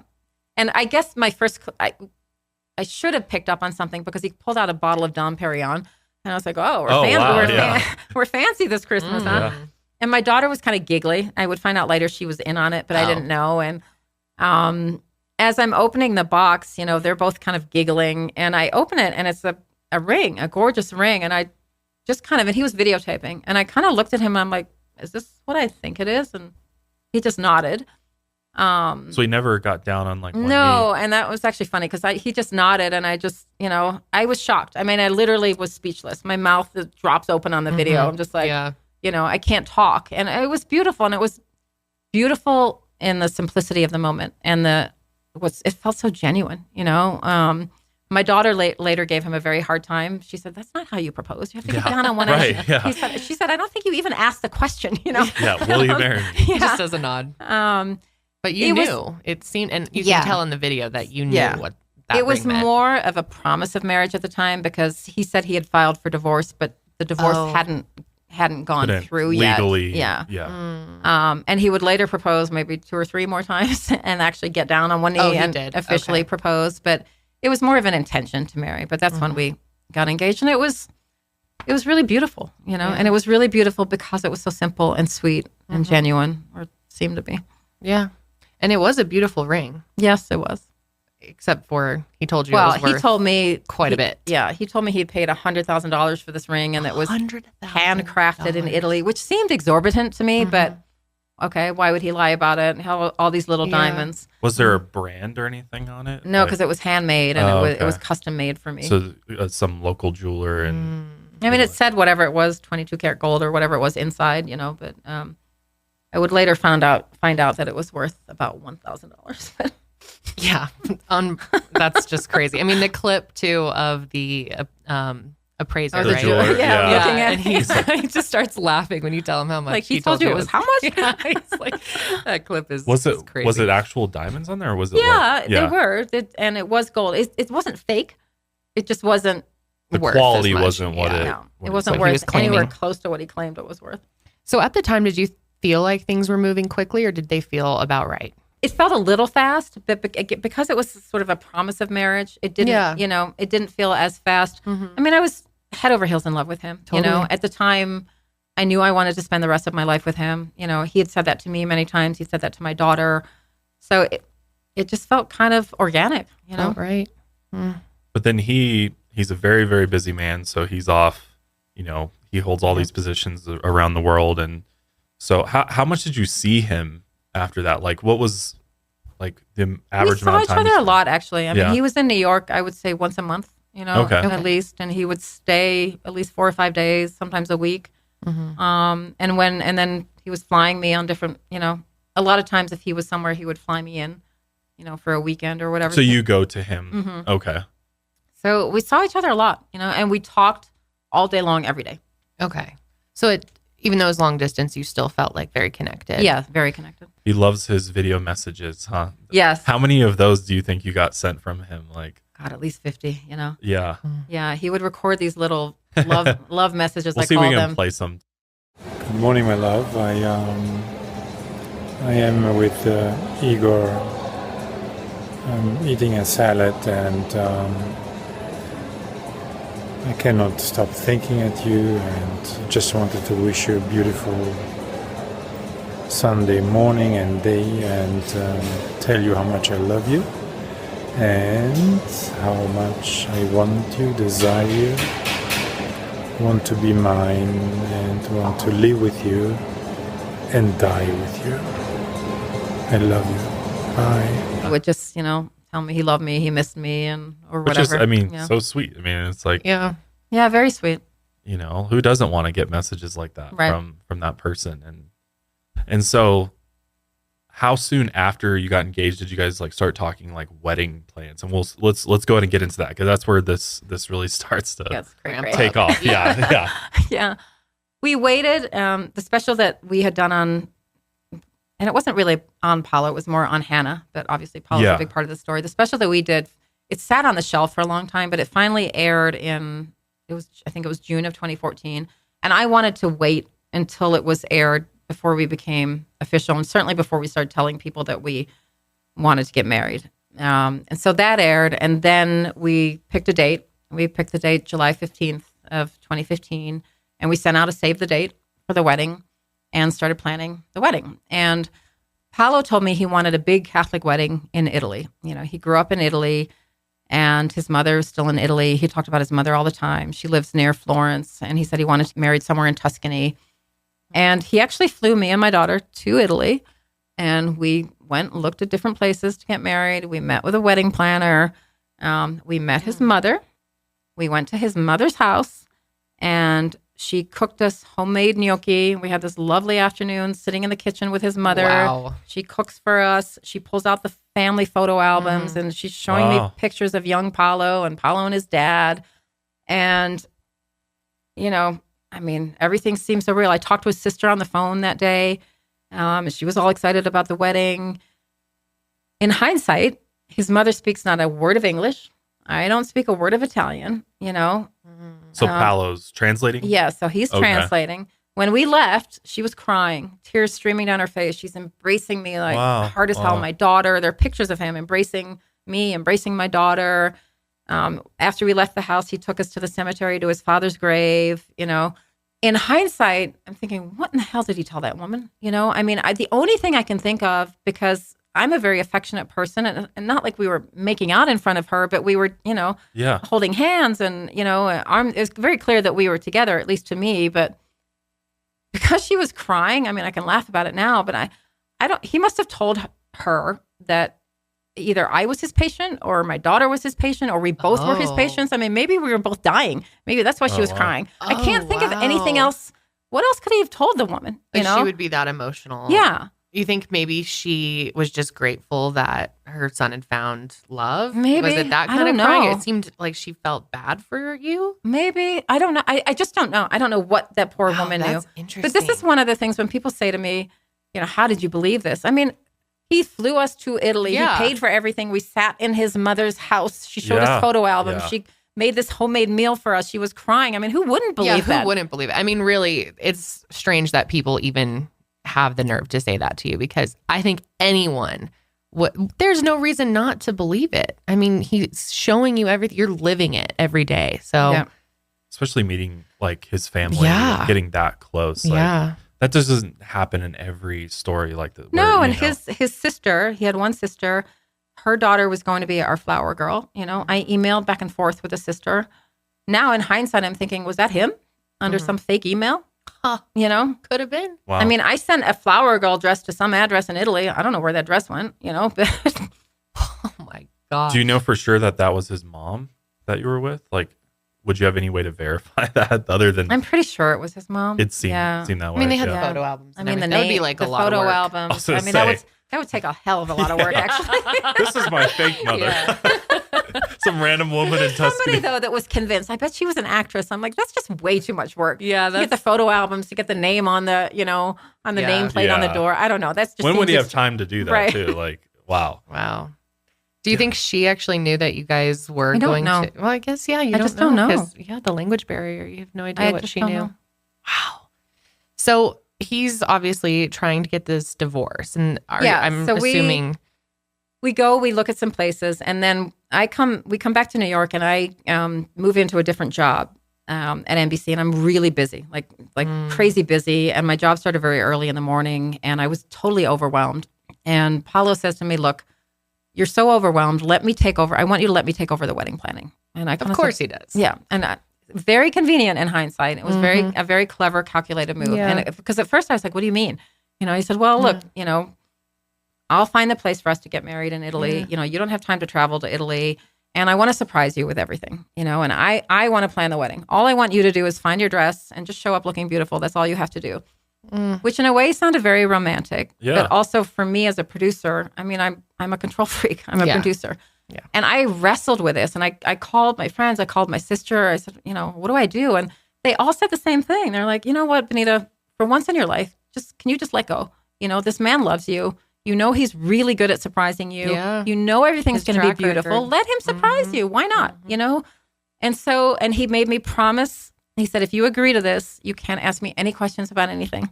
Very clever. Yeah. And I said, okay, fine, I'll do it, And so this was really smart on his part, because now moving forward, there were certain times I wanted to ask questions about things with the wedding, and I didn't, because I'd promised him I wouldn't. So now he takes over planning of the wedding. All I have to do is find the invitations, pick out the invitations, and find my dress. And he sends me these texts and pictures. He's in Italy. I went to this place, that place, this, church. And this goes on for at least a month, maybe longer. And he finally says, it would be, the priest won't marry us because, and I had said to him from the beginning, he said, I want to get married in a Catholic church. I said, well, how's that going to work? I'm not Catholic. Yeah. And I know enough to know that they don't marry divorcees in the Catholic church. We were both divorced, or so I thought. And I'm not even Catholic. I was raised Episcopalian. I said, how's I'll take care of it. I'm going to take care of it. Logistically, how that's going to work. But then he starts telling me that all the priests he's talking to don't want to do this wedding, and they won't marry us. And again, this is so slow, meticulous weaving of this web of lies. And it wasn't like he just, it goes on for months. And finally one day he calls and he says, well, this place won't marry us either. And I said, what are we going to do? Now it's like coming up to October of 2014, and we've set the wedding date for July of 2015. It's not that much time, and even though he's not allowing me to be involved in the day-to-day planning of the wedding, I know this window is shrinking, and I'm starting to panic. I mean, I said, we have to send out invitations, blah, blah, blah. And he said, okay, look, I'm going to go call in a favor. I'm going to go and talk to my contacts in Rome. And what? My contacts in Had Rome. he ever mentioned Rome prior to this? Did he have contacts he had in Rome? told me that he had done work at the Vatican before, and Wow. that he had done work on the previous pope, the last pope that died, that did have a tracheotomy before he died. Oh, so that kind of lined he up. didn't say that he was his doctor or anything. He just said he had been called in to consult. Now, Paolo's a leading cardiothoracic surgeon. He's Italian. It makes sense that he would be consulted, that, he would be called in to consult. Checks I out. had seen paperwork. There was a recommendation as part of what went to Illinois for Hannah's surgery that talked about the work that Paolo had done at the Vatican, written by another doctor. So I had no reason to question this at all. Guys, we have all been there, staring at your closet, saying to yourself, I have nothing to wear.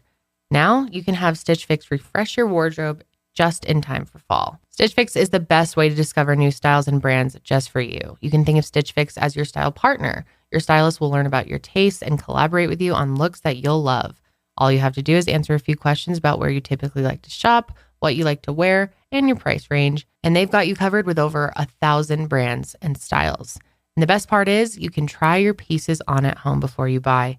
You just keep what you love and send back the rest. Plus shipping, returns, and exchanges are always free. You guys know I'm a huge fan of Stitch Fix. The stylist that I've been working with knows me so well. She always sends great pics for me. And I love how convenient it is. It just makes my life so much easier. I love that there's no subscription required. You simply order a refresh as needed or set it and forget it with regular seasonal fixes. You're completely in control. Right now, I'm having my stylist send me a lot of sweaters just in time for the colder weather. And I love that if you have something coming up, like an event or a trip or something, you can tell them what you're looking for and they will tailor your fix to that. So right now, Stitch Fix is offering our listeners $20 off their first fix at stitchfix.com/milehigher. That's stitchfix.com/milehigher for $20 off today. stitchfix.com/milehigher. So he says he's going to go and talk to his contacts at the Vatican and ask them if they will help us find a priest to marry us. Okay. It sounds a little crazy, but it also seems plausible, right? Could be. Like maybe they'll do him a favor or something that's like what he said. Yeah. Maybe because of the work I've done for the Vatican, maybe they'll help us out. Okay. So he goes to the Vatican, supposedly. And this is where things You take a picture of her from the Vatican? This is where things take a crazy, sharp turn and just into la la land. He calls me. And I remember he was in this meeting for about 4 hours. Or so I thought, and I'm thinking, what is he doing? So he calls me. I'm at work. And he asked me to leave my office. And he says that, and he's all kind of giggly, like a little kid, and he says, I have good news. I said, okay, great. And he said, they agreed to help us. They're going to find someone, to help marry us. I said, that's fantastic. Great. He said, but I have to tell you something else.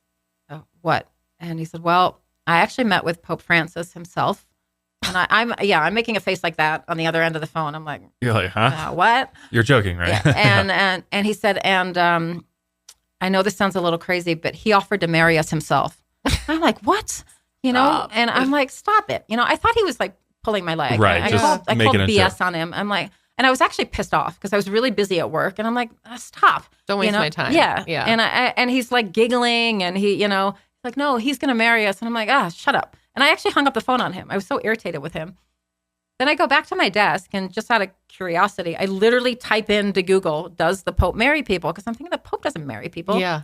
And what pops up is a month earlier, in September of that year, the Pope had just married 20 couples at the Vatican. And these were all couples that were, quote unquote, living in sin. They were divorced or had children out of wedlock or, I think one of the couples may have been gay. I can't remember now. But they were all, quote unquote, sinners. And I thought, oh, okay. And maybe this isn't as ridiculous as it sounds. For the Pope. Yeah. So then, we talk again later that night, and that's when he tells me that he has been for many years the Pope's private personal doctor, and that this is very top secret information. And he hasn't told me before because he's not allowed to talk about it. Oh my gosh. And although it sounds crazy, it also sounds plausible. And he makes it sound plausible because who else is going to be the Pope's private personal doctor? I said, okay. And he said, and because I'm the Pope's private personal doctor and because of the work I've done at the Vatican before, he really wants to help us. And keep in mind, this is this very progressive, forward-thinking Pope, not unlike, he was unlike any other Pope before. Yeah, he was. And he said he kind of wants to use us, in a way, because we're both divorced. He has been looking for, he says, a divorced couple that he could use as sort of the poster couple to marry publicly and show the world and the Catholic Church how serious he is about moving the church out of, old, stale traditions. Yeah. And he said, we're the perfect couple to do that. And at the same time, he can help us. So that's why he wants to marry us. And I still had a lot of trouble with this. It took me a few, I said, this is nuts. And I was the one saying to him, wait a minute. Do you understand how controversial this will be? Yeah. And how headline making this will be? This is no small little thing we're talking about. This will be on a huge all the news story. Yeah. You're talking about something really groundbreaking and radical. Yeah. And he said, well, that's why if you agree, and he's like, I'm going to give you, he's giving us 3 days to think about this or something like that. He said, if you agree, this will be kept very tightly under wraps. It'll be so secretive. Nobody will know about it. It will not even be announced until the day of the wedding. He said, nobody can know about it. Our guests, nobody. Again, the perfect setup. And he said, people are going to have to sign non-disclosure agreements or NDAs that they won't talk about it if they do need to know about it. And because this will be very controversial. So over the course of, 4 or 5 days, he convinces me that, and now it's not about our wedding anymore. He convinces me that this is something we need to do, that this will help open up the doors of the Catholic Church. And we've been kind of chosen as this couple to do this. And it's not even about us and our love and our wedding anymore, that he's being asked to do this. And by virtue of being with him, I'm now being asked to do this. And maybe it doesn't matter to me, but it matters to a whole lot of people in the Catholic Church who would like the church to be more open. Mm-hmm. And so he convinces me basically that I kind of have an obligation to do this and that I should do this. Yeah. And that's what it felt like. Yeah. And I somewhat reluctantly agreed to do it because it was daunting to me and overwhelming. And I was having kind of a panic attack envisioning what would come with all of this. Yeah. But he convinced me that this is something we needed to do. And so this is why now and I understand when people hear, oh, he told you the Pope was marrying you. Are you out of your mind? Yeah. I mean, I get it. How did you believe that? Yeah. And if I read that in a headline, I'd be like, what the hell? Yeah. But it's not like he just woke up one day and said, hey, honey. Yeah. The Pope's, guess what? The Pope's marrying us. No. And I went, oh, okay. It just didn't happen like that. I mean, it was just, it took months of this buildup and this, and then it was presented to me in this way where I almost couldn't say no. Yeah. And so now my life got crazy. Yeah. And I think it totally makes sense. And I think anyone in that position would believe it. Why wouldn't you? Especially with everything else about him and his background. And it does check out. It seemed crazy, but it also seemed crazier that he would make it up. Right. Why would somebody make that up? Yeah. Why would somebody of his stature, somebody that works where he works, that does the work that he does, that's the super surgeon, why would he make it up? So anytime I had a question in my head, I thought, no, exactly. That's just, why? Who would do that? Yeah. Well, it's like, doesn't he realize that would be like the downfall? Catastrophic. Catastrophic for him. So it's like, why would he put himself in that position? Right. Exactly. It's so I wonder wild. when he cooked up the whole idea to do this too. Like at what point did he like, you know what? I am going to convince her the Pope will marry. Why go that far though? I have no. Why not just go in Tuscany and get married at a honestly church have somewhere? No idea. Yeah. It's so absurd. Yeah. I don't know. Like, did he read that article about the same That's one that what I I was pulled up wondering. I on was Google like, and go, oh, I bet you know? Yeah. Yeah. Well, then it just goes crazy. Well, then things get crazy because now, everybody that's involved with the wedding on my end, which was just the person that I'm getting the dress from, the people making the invitations, they literally signed legal agreements that said they will not talk about. He had those drawn up? I did. Oh, you did? Okay. That said they will not talk, Can't talk about her. Yeah, wedding. It didn't even say the Pope in there. It just said that there's a lot of, very top secret information. This is a high profile wedding. You're not allowed to talk about it. I had picked out a dress that I loved, but now that the Pope's getting married, I'm like, oh, okay. That changes things. And it was kind of a sexy dress. And I'm like, well, I can't wear that. Yeah. And so I asked the woman at the dress shop if she could get in touch with the designer because I love the dress so much. And Matthew Christopher, who's now one of my best friends, lovely guy. He seems so great. He's the best. He grew up on a pig farm in Iowa, but had always loved designing dresses and had become, was an up and coming designer. And so I had this meeting with him. And they actually signed the non-disclosure agreement before the meeting without even knowing why they were signing this thing. Yeah. And we had this meeting and he's asking me these questions. Yeah. Trying to figure out what big this Italian is. wedding. I'm like, I need to tell you something. And, their mouths are on the floor. But now Matthew gets very involved in this because now he has to design some dress that's appropriate for the Pope. And then this turns into this 4-day insane, extravagant, I don't even know what to call it. It was like the wedding of the century. It was like Princess Diana or something. Wedding. Paolo kept adding events. Like the wedding was on a Saturday, but there was going to be a big red carpet event on Friday night for all our guests. And there was going to be an event Thursday night, and there was going to be a thing on Sunday. So I needed 4 different dresses. So Matthew's now designing these couture custom dresses for me. And he's got to be so excited to be part of this. Thrilled. I mean, this is huge for him. Oh, Huge. Oh, and he invested so much time in this. Yeah. And then the invitations, now we are we got these really elaborate, very expensive invitations. Yeah, they were gorgeous. Are pricey. I mean, they came in this box that was like this thick and they were hand bound in lambskin leather. They were beautiful. Yeah. But now, so first it's the Pope and then one by one. And again, this would happen over the course of, it would be sort of one thing every 3 weeks. Yeah. The first thing Paolo told me was that Andrea Bocelli was going to sing for me in the church because Andrea Bocelli's mother and his mother are very close. Of course. Okay. That's nice. That's kind of amazing. And then it was this big event we're having Friday before the wedding. Elton John is going to perform at the wedding. was interesting about that was I was really wrestling to not check anything, but that was one of the things I did. I'm like, Elton John, really? So, but I Google, and Elton John is performing in Rome at this place that weekend. So I'm like, okay. So he obviously knew that when he told clearly, you. But that to me made it seem real. And then he just kept adding people. So it was, I'm trying to even remember who else. John Legend was going to play piano at some point at the, which he does play private reception. Yes, events. And he knew that I loved John Legend. And you can, if you have enough money, you can get these people at private events. It is, it's not, it sounds ridiculous to some people, but celebrities do it all the time. People with money do this all the time. You can get these kind of people to play at your event, at your wedding. And for such a big event like this, it exactly just made sense. If the Pope's there, then everybody else is going to show up, right? Well, and then because it's the Pope, now all these dignitaries are being invited. He's like, we have to invite these world leaders and all this. And because, and it was head spinning. So, I mean, we literally had invitations made up to Andrea Bocelli, John Legend, Elton John. Somebody else was in there. I can't even remember now who. Russell Crowe. Russell, yeah. Randomly, Russell Crowe. Yeah. He said he had done. So this is the other thing that comes out after this is that the Pope isn't his only private personal patient. He's part of this secret network of doctors around the world that cater to world leaders and celebrities. And it's all top secret. Nobody can talk about it. And that these people have private doctors, and that they don't want anyone to know about. And it's doctors from different specialties. He's a cardiothoracic surgeon, and they cater to these celebrities. Like a network. Interesting. Now, listen, I have a friend in LA who's friends with a lot of, A-list celebrities. And when I told her that, she's like, yeah, the people, they do it all the time. This is a normal thing. It makes total sense. Like, okay. And why wouldn't he be part of that? Exactly. Somebody has to do it. Why not him? Yeah.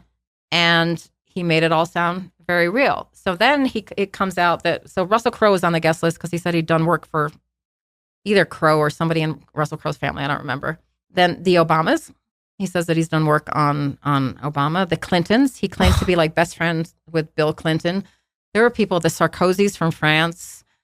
There were so many, I don't remember. George Clooney?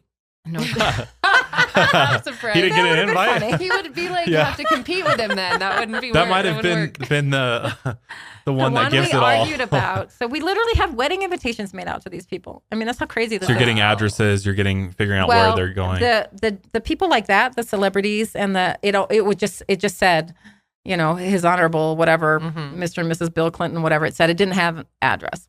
Paolo said that he was going to hand deliver. Okay. All the ones to the celebrities and to the dignitaries, he was going to hand deliver. Okay. So when does he have time to do this? Well, the one we argued about was because he was doing a clinical trial in Russia. He said he had to invite Putin. I'm like, I don't want effing Putin at my wedding. I'm sorry. What? Oh my God. And also, P.S., you're inviting the Obamas and the Clintons and Putin. Nah, that's not going to happen. In what world would that happen? Never, right? And which is another thing. People say, you believe that? I actually didn't believe that. But he said, well, I have to, it's a cursory invitation. We have to invite him. Somebody won't come. Okay, fine. But now this thing has turned into. Yeah, this is like a night for the century. Like literally the wedding of the century. Yeah. I must have felt so nervous. Well, so this is the thing. I have so much anxiety now because all this attention and all this, and it's going to be, and I know, and again, I'm being told this is not going to get leaked until the day of the wedding, but clearly there's going to be press all over this. And paparazzi. And he comes in one day and announces to me that he's arranged for the equivalent of Vanity Fair in Italy, whatever the name of the magazine is, to cover me exclusively from the moment I land in Italy. And I said, when were you going to ask me if I was okay with that? He's like, they're going to be following you and that's when I actually had a kind of like full on panic attack. We were in Chicago. He was speaking at a conference and he told me that on a Friday night. He got up Saturday morning and went to the conference. And when he came back, I was in bed crying. And I said, I can't, this is too much for me. I can't, I'm totally overwhelmed. I don't want this. I want to help you. I want to help the Pope, but I would go marry you on a beach. Yeah. And again, very, very clever. He literally drops down on his knees next to the bed. He's stroking my head and he's, okay, forget it. We'll call the whole thing off. If you can't do this, we won't do it. We don't have to do this, So he makes me feel bad, Yeah. And to the point that I said, it's okay. I'll get it together. It's okay. We can still do it, Just crazy. Crazy. It's so weird because he could have really gotten out of it all at that moment. Exactly. He could have made you not feel guilty and said, you know what, I'm feeling the same way, honey. Let's just go get married. And this is turning into more than I ever wanted. It could have all been over right then. I know, but I think he was so caught up in the rush of it, You almost wonder if he started believing his own lies, or the fantasy was so intriguing to him that he didn't want to give it up. I think so. Wow. Yeah. I that just if he can't just imagine. speaks it into, into the universe, it's just going to manifesting. Well, and then there were so many other things. I mean, I wouldn't find out some of this till later because there were all these surprises. But, he had meetings with Matthew Christopher and Matthew's then husband, going over all these details about how I was going to be in a carriage with the Pope, and there was going to be fireworks on the lake, and there was another ring that he was going to give me. He was always giving me more rings, and there was so many, like the details and the text that I have, if I can tell you, thousands of them, where he went into minute detail about he'd gone to food tastings and wine tastings, and about this famous restaurant in Florence that he had arranged to cater the wedding, and meetings he was having supposedly with the Swiss Guard and security at the vet. Yeah, I was going to ask you about that. There were tons of meetings about security plans and this, and all the different dignitaries had sent in their security people, and this is going to be closed off, and there's going to be snipers on the roof here, and this, that, and the other thing. But the detail is nuts. Detail about his mother. My mother cried when she got the invitation, and and she's so excited about her dress. And I mean, I went back and read them recently, and it's just mind blowing. Like, he's really creative. Yeah, the storytelling, surprising creativity. It really is. The fantasy, the imagination is nuts. But and even the time it would have taken to write these texts, and so effusive about how amazing our wedding is going to be. One of the texts that I think is so telling is, and it was towards the end, right before I figured everything out, he talked about how this wedding and all the people that were coming, how much it meant to him and his reputation, and this is validation that, I am who I say I am, or something along those lines. So somewhere in there, this was about him and his ego and things falling apart. And he knew, I think, that things were about to blow up and fall apart. And I don't know, maybe somehow this crazy fantasy was making him feel like he was okay and he was who he was supposed to be. I don't know. Yeah. Wow. Yeah, it's just hard to wrap your head around. Understand the end result here, because again, you have your wedding party, you've got all these people flying to Italy for the wedding. How many guests total? Like 3? We had almost 300 guests coming from all over the world. Keep in mind, I'm from Australia, so I had family flying from Australia. I forget that I counted the countries at one point, but it was over 10, and gosh. He let this thing go so far and he claimed he had rented out a castle for our closest friends and family to stay. And I mean, we sat at a dinner one night, and there were about 20 people there, and he gave a speech about this castle that he'd rented and how he couldn't wait for everybody to come to the wedding, and he was paying for everybody to stay in the castle for 3 days, and everybody was like, what? I mean, everybody was so excited about this wedding. I mean, it was like palpable. People couldn't wait to come to this wedding. Very few people knew about the Pope. They just knew that it was this big celebrity-studded A-lister wedding, and the wedding invitation itself had instructions about, you need a password. You can't get in without this invitation. And everybody knew something big was going on, but they didn't know to what level. But everybody was so excited. It's Italy. Yeah. Everybody has to get red carpet attire, for the Friday night thing. So he lets people buy all these fancy gowns and tuxes and whatever, buy plane tickets, book hotels, all these people, including my own family. He lets it go that far. He lets me, because we were supposed to move to Barcelona after the wedding. That was the plan. He has this house in Barcelona. Yeah. He lets me pull my daughter out of she'd been in this private school in Brooklyn that schools in Brooklyn are hell to get into. In New York. And she'd been there since kindergarten. He lets me pull her out of the school. I tell the school we're moving to Barcelona. I decide to quit my job. He lets me quit my job. He lets all of this happen. He sits in front of my daughter, talking to her about the school he's enrolled her in Barcelona and the life she's going to live in Barcelona and this, that, and the other thing. God. He just, he takes it that far. He just doesn't even think about the consequences, doesn't even think about the end result. Or he does and doesn't care. And that's one or the other. Wow. I just don't see how that. I can't stop saying wow. How it's does just that so unbelievable. benefit him in the end? I don't know. That's the mystery here. I don't know. Like, how does this So the only thing at the end that was in the last like 2 months before I finally figured it out, we were fighting a lot. And we were fighting because this man had flown me all over the world, all these beautiful romantic vacations. He'd never taken me to the house in Barcelona. Every single time we were supposed to go to Barcelona, he had a last minute emergency surgery he had to do, and the trip got canceled. Of course. But we were fighting about it because I said, who marries a man without seeing the house where they're going to live, and who moves and quits their job and pulls their child out of school, and I haven't seen the house where I'm going to live? No. And also I hadn't met his children yet. I was a little more forgiving about that, though, because they're grown, and obviously with divorces being complicated. Yeah. You don't want to force it. That one I was a little willing to work with, but we were clashing heads big time about Barcelona. And I basically gave him an ultimatum. I said, I'm not marrying you until I see this house in Barcelona. And so we were fighting about that a lot. And which is interesting in hindsight because I think he was stuck. He was starting to get stuck because now it was, the window was closing, and things were getting way too real. And I was also starting to ask a lot of questions. I wanted to talk to the wedding planner. You can't talk to the wedding planner. Maria, her name was supposedly. Why not? Well, everything's a surprise. Not? Well, she knows what she can tell me and what she can't. I mean, I said, there are certain things I need to know. He wouldn't give me the name of the castle where all our guests were staying. I'm like, this is getting ridiculous. Just people need to know what the name of the castle is and how are they getting from the airport to the castle. I mean, we're talking now, we're within 2 months of the wedding. So it was just, things were starting to really nag at me, but not in the way where I would say he's lying. Mm-hmm. It's just something felt, you could feel something was off. So at what point did he tell you that you guys would be able to take communion at the wedding? I don't remember when that was, but at some point, as he's telling me about all these celebrities and dignitaries, he announces not only to me, but also to Matthew, who's gay and Catholic, that we are going to be allowed to take communion at the wedding, that this is another part of the Pope's, sending a message to the world that 2 divorcees are going to be able to take communion in the Catholic Church for the first time. Be a big deal. And he sits in front of Matthew and his husband and tells them that they, as a gay couple, married couple, are also going to be able to take communion in the church. He told them that to their faces? He told them that. Matthew started crying. Dude. It's a huge deal. Huge. Matthew was so emotional. Matthew had a hard time coming out as gay to his family. Yeah. This had been so difficult for him. And to Matthew, this meant acceptance. This meant that he was finally going to be accepted. And Paolo sat there with him for hours, and Matthew's crying and getting so emotional.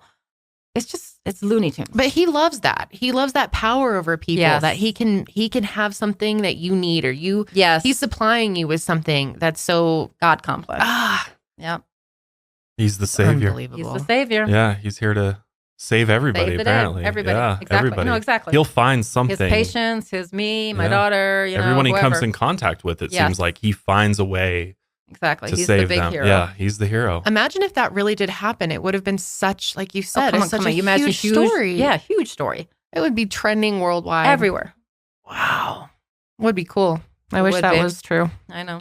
So at this point, you're really feeling like the wedding's probably going to move forward, but you're starting to kind of feel... I didn't think that the wedding wasn't going to happen, but we were fighting a lot. Like I was getting, and something about him was changing. And in the backdrop of this, which we didn't talk about, in November of 2014, so 7-8 months before our wedding date, it comes out that there are allegations against him in Sweden at Karolinska of scientific misconduct. Right. And he's being investigated for scientific misconduct. And everything kind of shifted from then. I was very angry about it because he hadn't told me about it. And this investigation had been going on for months. And I said, why in the hell haven't you told me about this? And he, his excuse was, well, with the wedding planning and everything, I didn't want to upset you, and it's fine. It's all, false allegations, and everything will be fine. But it blew up. It was Thanksgiving weekend, and it blew up in the news. There were headlines. It was in the New York Times, and the phone was ringing off the hook. And I spent that entire weekend. We had flown out to California that weekend to, he actually wanted to formally ask my dad for my hand in marriage, which he did that weekend. And my brother also lives in California, and we spent Thanksgiving with them. But I spent most of the weekend holed up in the hotel room with him, fielding press requests and answering them. I mean, his English, especially written, was not that good. So I'm the one typing the responses and defending him, and I think I'm doing what any loving partner should do. I'm defending my man, and I'm, and he claims he's being, unfairly maligned and attacked, and, going back to what he had told me from the beginning, that he had these enemies. Mm-hmm. And so the charges are dropped at one point in early 2015, but then somebody comes back, if I'm remembering the timeline, I don't remember exactly now, but the investigation is started up again, and it's even more heated. And he changed. He was very, very tense. He was very depressed. I'd never seen him like that. He was very worried about his career and kept saying that this could end his career and this could be the end of everything. And so there was a lot of tension just in general between us. And this was all kind of building, The allegations that he explained. He pointed the finger at one colleague in particular who he said just had a vendetta against him and was jealous. And here's the thing, in the professional scientific world, my dad's a physicist. This is very common. There's a lot of professional jealousy. There's a lot of competition to get papers published, to get money for grants. So this is not unusual. And my dad even said to me, Ben, it happens all the time. It's unfortunate, but my dad believed it too, and I believed him. This is kind of a strange question, but do you think it's at all possible that he chose you because of your background in journalism? 100%. You think 100%. He saw you as maybe a tool 100%. To help. Yeah. Wow. I think, and I don't know at what point that decision was made, maybe from day one. Wow. Maybe he knew this was going to come up. Maybe something clicked with him in that when we were sitting on that plane, or maybe it happened even before then. I don't know. Yeah. But I think he thought, that I could be his ally. I mean, and look, I sat in that hotel room with him for a weekend, fielding and answering press requests. And, I'm a good writer, and I knew how to write the emails in a way that would convince people that he was innocent. And I did it, and I think he wanted me in his back pocket. And maybe also part of the allure, I think, was, and it's sick, but I think it's the thrill of doing it to me. Here I am, this award-winning network television producer, Emmy award-winning producer, and there's some kind of sick thrill in pulling this and pulling my friends and my colleagues and everybody else that believed it. I really think he gets some kind of sick high out of it, of getting away with it. And then I think that's why things just kept escalating and escalating. Oh, wow, they believe this. And I don't know how conscious or unconscious that is, but there has to be some of that going on. Yeah.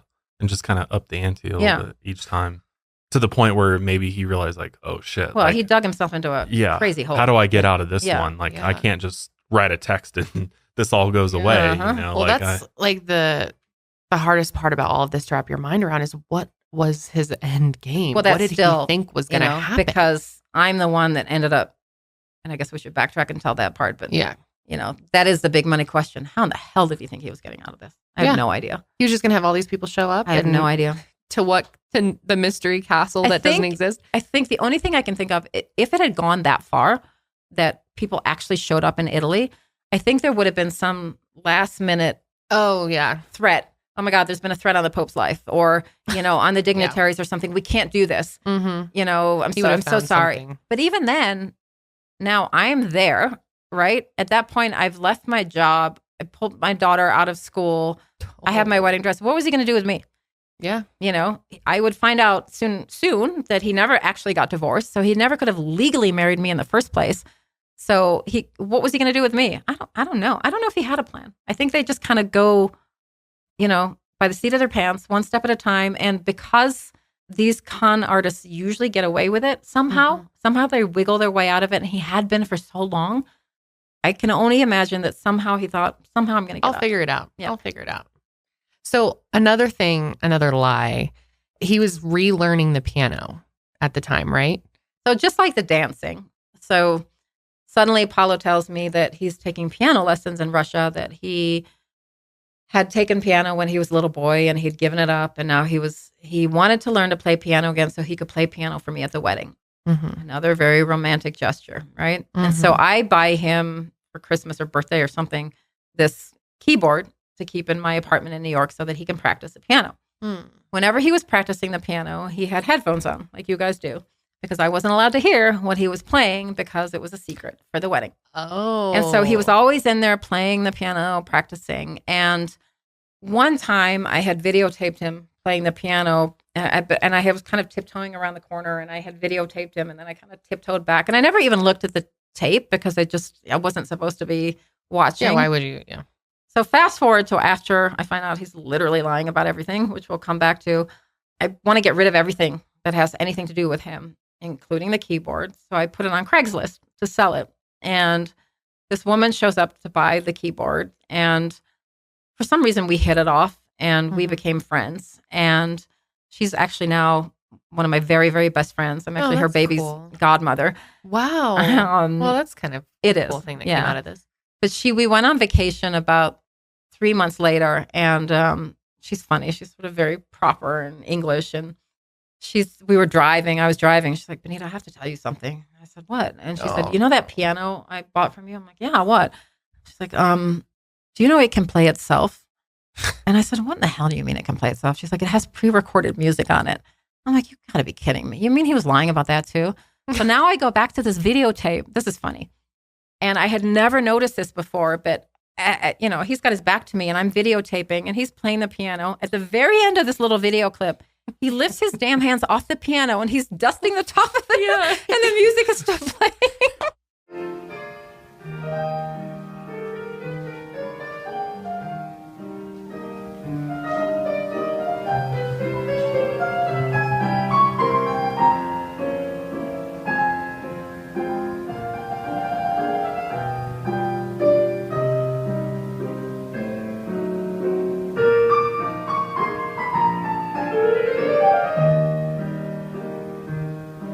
It's the wildest thing to see it like. I'm like, even the piano playing was fake. So he didn't know you were taking that clip. Oh, I was always curious. Why would he be dumb enough when you were standing right there? That's why I was tiptoeing, and that's why I had never looked at it, Oh, okay. So just thinking about the fact that this man, this world-renowned surgeon, sitting down at this keyboard, playing the piano. All right, start. And it's just playing so itself. Unbelievable. He might have been trying at some point, but he certainly didn't know how to play. No, so maybe that was his plan for the wedding, to have a pre-recorded song and just to look really good. Maybe got the skill down of. Well, John Legend's there. I don't think John Legend's going to get buy that past John. Yeah. With the holidays right around the corner, it's not too late to get your holiday mailing and shipping under control with Stamps.com. Sign up now and you'll be printing your own postage in minutes. If you've ever been to the post office during the holiday season, pretty much every time I've gone, there's a line out the door, at least 20 people. Well, with Stamps.com, they're your one-stop shop for all your shipping and mailing needs. For more than 20 years, Stamps.com has been indispensable for over 1 million businesses, including mine. Get access to the USPS and UPS services you need to run your business right from your computer. No lines, no traffic, and no hassle. Even save money with major discounts on USPS and UPS shipping rates, up to 86% off. Huge savings there.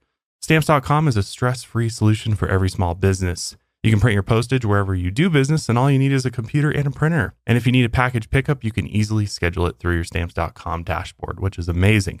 Rates are constantly changing. With Stamps.com's Switch and Save feature, you can easily compare carriers and rates, so you know you're getting the best deal every time. And if you're running an online store, Stamps.com works seamlessly with all major shopping carts and marketplaces. We use Shopify, and Stamps.com plugs in perfectly. This holiday season, trade late nights for silent nights and get started with Stamps.com today. Sign up with promo code MileHigher for a special offer that includes a 4-week trial plus free postage and a free digital scale. There's no long-term commitments or contracts. Just go to Stamps.com, click the microphone at the top of the page, and enter code MileHigher. I guess we should start with how you found out.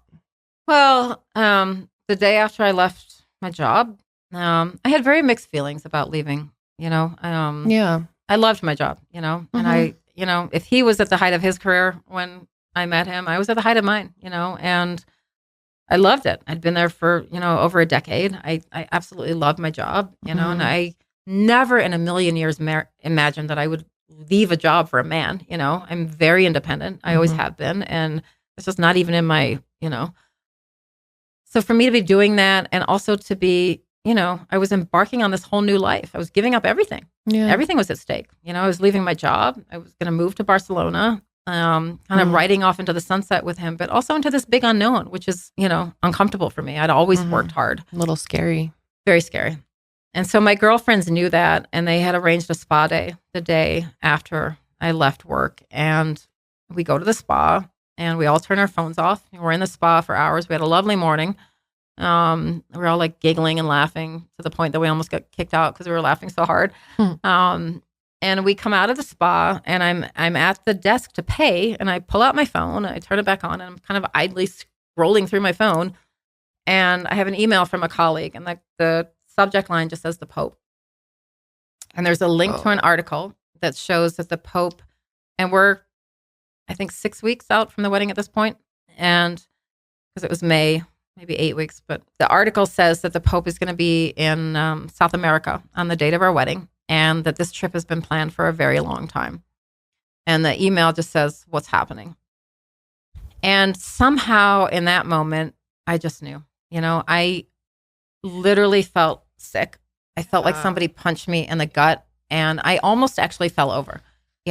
I think I had been starting to suspect, I knew something wasn't right for a couple months, but, the head and the heart kind of don't want to align. And I didn't know what at that point, but at that moment, I just knew. And I immediately text Paolo, and I'm like, what the hell is happening? And I forward him the article, and he texts back. He's like, I don't know. I just found out this out myself. Let me try to get to the bottom of this. I'm so sorry. I'll call you right away. I go home. 2 of my friends came home with me. It was still early in the morning. I think by then it was maybe noon. And I'm waiting for Paolo to call back, and I'm just pacing the apartment. Somebody cracks open a bottle of wine because they're like, you need to calm down. And I remember looking at my friends, and I just had this look on my face, and one of them looked at me and she said, what? And I said, what if this is all a lie? And there was silence. And I just kept saying it. I said, what if this is all a lie? And they didn't even know what to say. And one of them said, well, it can't be that bad. I'm sure there'll still be a wedding. Like there has to be an answer. So he calls back, and he tells me that it's a big misunderstanding, and that what has happened is that the Pope marrying us is going to be so controversial that the former living Pope, Pope Benedict, who's still alive, who's very, very conservative, to the point that Paolo told me we weren't inviting him to the wedding because he would never approve of Pope Francis marrying 2 divorcees. He's so upset that Pope Francis is going to do all of this that he's intervened. So it's internal Vatican politics, that he's gone behind Pope Francis's back and made it so that he cannot marry us. And he arranged the trip to South America. And there's all this internal conflict going on at the Vatican, which, okay, also sounds believable, And I said, well, what are we going to do? And he said, I don't know. I'm going to fly to Rome. I'm going to get to the bottom of this, and we're going to figure it out. And no matter what, we're still getting married. Even if I marry you under a bridge, there's still going to be a wedding. That's his story. I just know from that point on, I stopped believing him. I just know that he's lying. And over the course of the next few weeks, I'm trying to figure everything out. And I ask him to fly to New York. He claims he's gone to the Vatican, and they're working it all out. They're going to bring the Pope back from South America, and it's going to get fixed. I no longer believe him. But why is he doing that at that point? I don't know. But I also, there's that tiny part of me that was like hoping still, I think, that blind delusional part of me that was thinking maybe somehow there's, and so I still said, do this. Fly to New York. I need you to look me in the eye. Fly to New York. Okay, I will. So he arranges to come to New York. I send my daughter away for the weekend. And I hadn't, there were all these phone calls that I could have made any second. So many things I could have done, which I didn't do because I promised him I wouldn't ask any questions. Now that he's coming to New York, I start doing all these things. I know somebody that knows the Clintons very well. He claims to be Bill Clinton's best friend, and that Clinton is going to be, he was going to be in part of the wedding. He was going to read the speech before our elaborate wedding dance. He finds out from me, and I get a text confirmation, saying the Clintons have never heard of Paolo Macchiarini. He's, blah, blah, blah, blah, blah. I got a friend to help me. I start calling places, the castle that he claimed, they never heard of the wedding. There is no wedding that date. They never heard the name Paolo Macchiarini. They never heard the name Benita Alexander. One by one, the caterer, the this, the that. I didn't have not enough that I know already. So now I'm fuming. And he's coming to my house. And I'm also in a panic. Who is this man? Right. Things are starting to unravel. Yeah. I don't know him, Whoever this man I thought I was marrying is, I don't know him. I'm a little bit scared. What is he capable of? What else is he lying about? Well, I'm sure you're like, if I'm finding this out now, what if he knows that this is all not real? Did you ever fear for your life? Like, no, but what I did do that weekend, I was in a panic, and I texted some of my friends, and I said, listen, Paolo's coming here. And I said, if I text you this word, it was one word, it means I need you to call the police now. And so I kind of put everybody on alert. There's Smart. a police precinct right across the street from me. I had no idea what to expect. Like, is he coming back? Like, is he angry? What state of mind is he in? I didn't know. And this was probably the craziest conversation I've ever had in my life.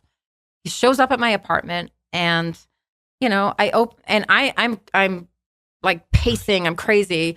I was so angry. We had a very expensive bottle of champagne that someone had given us as an engagement gift, and I opened it, and I'm swigging and taking swigs of this thing. And when he rings the doorbell, I open the door, and he's standing there in his beautiful suit and with his suitcase. Like, he says, "Hi, my love." He called me my love, and I'm like, "Hi, my love." And I mean, talk about a movie scene. I have this champagne bottle. I'm like waving it over my head. I'm like, "Hi, my love." I'm like, "You want to tell me what the hell's going on?" And blah, blah, blah. And I'm screaming nonstop. "You're lying this, blah, blah, blah, blah, blah, blah, blah." Yeah. He's unflappable. He's just steady, calm, quiet. Whoa. I probably went on for 15 minutes. No joke.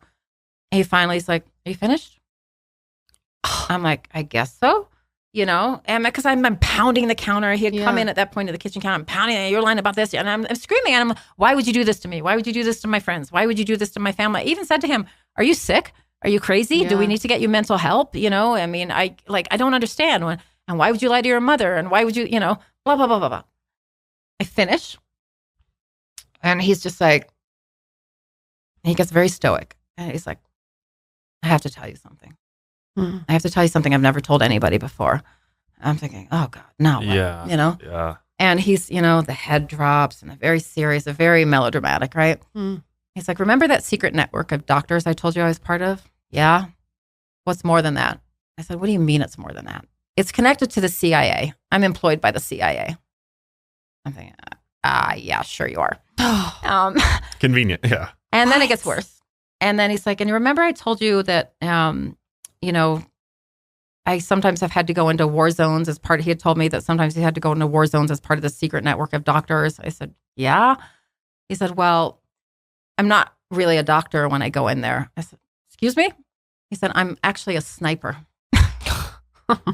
Wow. Okay. I can't even say it with a straight face. Yeah. It's just like, so I'm insane. A sniper for the CIA. And in my head, I'm like, what the F, Yeah, what was your reaction when he said that? You're texting that. Honestly, in my head, I'm like, word. Okay, he's obviously he's lying. He's not well. And this is so demented. I'm just like, I got to change. So I can't, please don't go. Like, stop.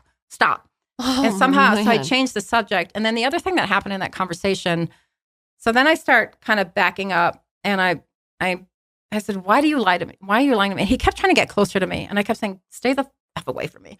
And, my love, calm down. I'm like, I'm not going to calm down. And I literally had my back against the fridge. And so he's standing about 2 feet in front of me. And I said, "Why? Why would you do this to me?" And I said, at some point, I said, "I'm a journalist. At some point, I was going to wake up and start asking questions. It was inevitable." And he cocked his head, and he got this little smile on his face, and really creepy, actually. He's like, "I know. That's why I love you so much." Ugh. Ew, I just got the chills. Literally, so he's literally getting off. A chill went from the top of my head to my feet. Oh, man. Do you believe that? Yeah. Because it explains a lot. I do believe that. So that was like maybe the first truthful thing he told you is that I knew this was gonna I knew this was all gonna happen, and I think it was the thrill. I think it was a sick thrill. Just so like then after that, I couldn't wait for him to leave, and his last parting words to me were, "I'll see you in Barcelona," because now, of course, he's reinstated this trip to Barcelona. And I had made a very calculated decision that weekend that I'm now, I don't want to call it a game, but that, okay, you want to do this to me? Okay. Game on. Yeah. Because now I want the truth. Yeah. And now I want to get all the way to the bottom of it. What else is he lying about? What else is going on? He's not going to tell me the truth. And the only way I'm going to get the truth is to kind of convince him, like he's telling me that the wedding is going to be reconvened and everything is going to be okay. So I kind of play along with it. I'm like, okay, yeah, Sure, my love, let's sure, see. you know. Let's see how this unravels. And I realized I'm going to have to keep doing this for a little while. The second he walked out the door, I make calls. I hire a private investigator and I go into full on investigative mode. Yeah. You know, I mean, I woke up out of my blind love haze, you know, and went back into journalist mode and full on, you know. I mean, my house looked like something out of a Law and Order episode. I had binders, tons of them, organized and I start pulling all this stuff together. And, you know, I very quickly find out that he's not really divorced, you know, so he never could have legally married me in the first place. Nothing, and I mean nothing about the wedding was real. None of it. It was all this sick, twisted fantasy in his head. None of the places were booked. None of the things were ever going to happen. The invitations, some of them were still sitting there, the ones for the dignitaries and celebrities. He left to the airport one day with a bag full of these invitations. I'd love to know what dumpster those ended up in, because I sure as hell didn't go to those people. And then I end up hiring another private investigator in Italy to try and get more information in Italy. You know, someone at the Secret Service in Italy started helping me out. Of course, he doesn't know the Pope. He's not the Pope's personal doctor. The Vatican He's is never like, been to the Vatican. No. Yeah. That's like one of the most locked down places in the world. Like you can't just waltz into the Vatican. Like, yeah. And then ask a quick favor. I decide that I really want to get to the bottom of it, and I'm going to go to Europe and, you know, get some of my own answers. And I wanted to go to the house in Barcelona. You know, I mean, clearly there's a reason he hasn't let me go to that house in Barcelona. At this point, I have enough information already, but I wanted to see things myself, and I wanted to know. And so I actually flew to Rome on what was supposed to be my wedding day. And so many people, that the wedding got canceled so late that a lot of people still went to Italy, you know. And I mean, at least it was Italy and not like, I don't know, Iowa or something, you know. And how did you cancel it, just so people understand how that worked? So right after that weekend, when he had come, I told him, and thank goodness, it was very convenient timing. The allegations in Sweden were really heating up again at the time, and he was so stressed. Right. And I just said, you know, my love, I think we should just postpone the wedding. You know, like I don't think it's a good time for us to have the wedding. And I think I'm just going to send an email to everyone apologizing. But, you know, and he must have breathed the biggest sigh of relief ever, you know? Yeah. But he acted like he didn't want and he's like, oh, this is devastating, but I guess it's the right decision. And so I sent an email, you know, I was very vague intentionally because I didn't want anyone to know that I was investigating him. And I basically just said, due to unfortunate personal circumstances, you know, we have to cancel the wedding. We're very sorry, you know, blah, blah, blah. And we'll let you know when it's reconvened in the future, because I wanted him to think that I still thought that it was going to happen in the future. Yeah. Oh, so smart. Did you have a lot of people reaching back out to you? Like, what the hell? People were really worried, you know, and only people really closest to me knew what was happening. So some people did. Yeah. I mean, I was so worried about retaining, you know, the secrecy of what I was doing. I set up this whole secret email account and passed, you know, secret words and everything for the trip. I had three girlfriends that arranged to meet me in Rome. And it was partly an investigative trip. It was kind of like the ultimate girls trip and kind of like a big FU trip. And I wanted to go to some of the places that I thought I was going to go to. One of my friends convinced me to bring one of my dresses with me. I had a red dress that I was supposed to wear, I think, the Thursday night before the wedding. Dress. And she's like, you know, these dresses were made just for you. Why don't you just bring it? And maybe we'll take some photos. And at first I was like, I don't know if I want to do that. And then I thought, you know what? He's never seen these dresses and they were for me. Why not? And so that's what that trip was. It was partly investigative. And every single place I went, I started videotaping. I didn't know what I was going to do with it at the time, but I just felt like I should keep a record of it. And every place we went, no, never heard of the wedding, never, you know, it was just, you know, one thing after another. I went to the place where Elton John was supposed to play just because I wanted to see it and kind of imagine what it would have been like. We took photos in the red dress. Yeah. That's cool. You still have those pictures? Yeah. So it was a lot of laughter and a lot of tears. It was a lot of both. And then I went to Barcelona, and it was me, my friend Lee from Australia, and my best friend Nancy. And our only plan in Barcelona was to go to the house and just, and I fully expected to find another woman there. At that point, I didn't know who it was going to be. And my friends had on their phones, they had a photo of his wife in Italy. And, I had pictures of her. I know what she looked like. There were a couple of other women I had pieced together that I suspected he might have things going on with. So they had photos of all these women on their phones in case they answered the door. And we kind of went through what are the scenarios, because I'm still communicating with him right up until that morning. And he's telling me that he's in Russia and he's been there for about a month. And I told him that I'm so upset about the wedding that I've gone on a trip to upstate New York with my girlfriends and I don't want to talk to him. So I'm not, lying to him. So he has no idea I'm in Europe. He's telling me he's in Russia. And we go through the scenarios. Okay, we go to the house. Nobody's there. He answers the door. Another woman answers the door. Those were sort of our three scenarios. And we didn't really have a plan other than to ask questions. And this is less than a week after the wedding. And I'm a nervous wreck. I'm just, and the other thing was I had asked him for the address so people could send wedding gifts. During my investigation, I find out that this is a bogus address. So I now have the right address. He doesn't even know I have the address to the house.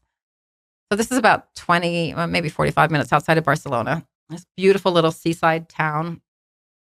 And we're driving. And I had also, partly as a lark, but also because I didn't know what I was getting into, I had a blonde wig with me, just because I didn't know if I was going to need to disguise myself. So I'm in the backseat of this car with this hideous blonde wig.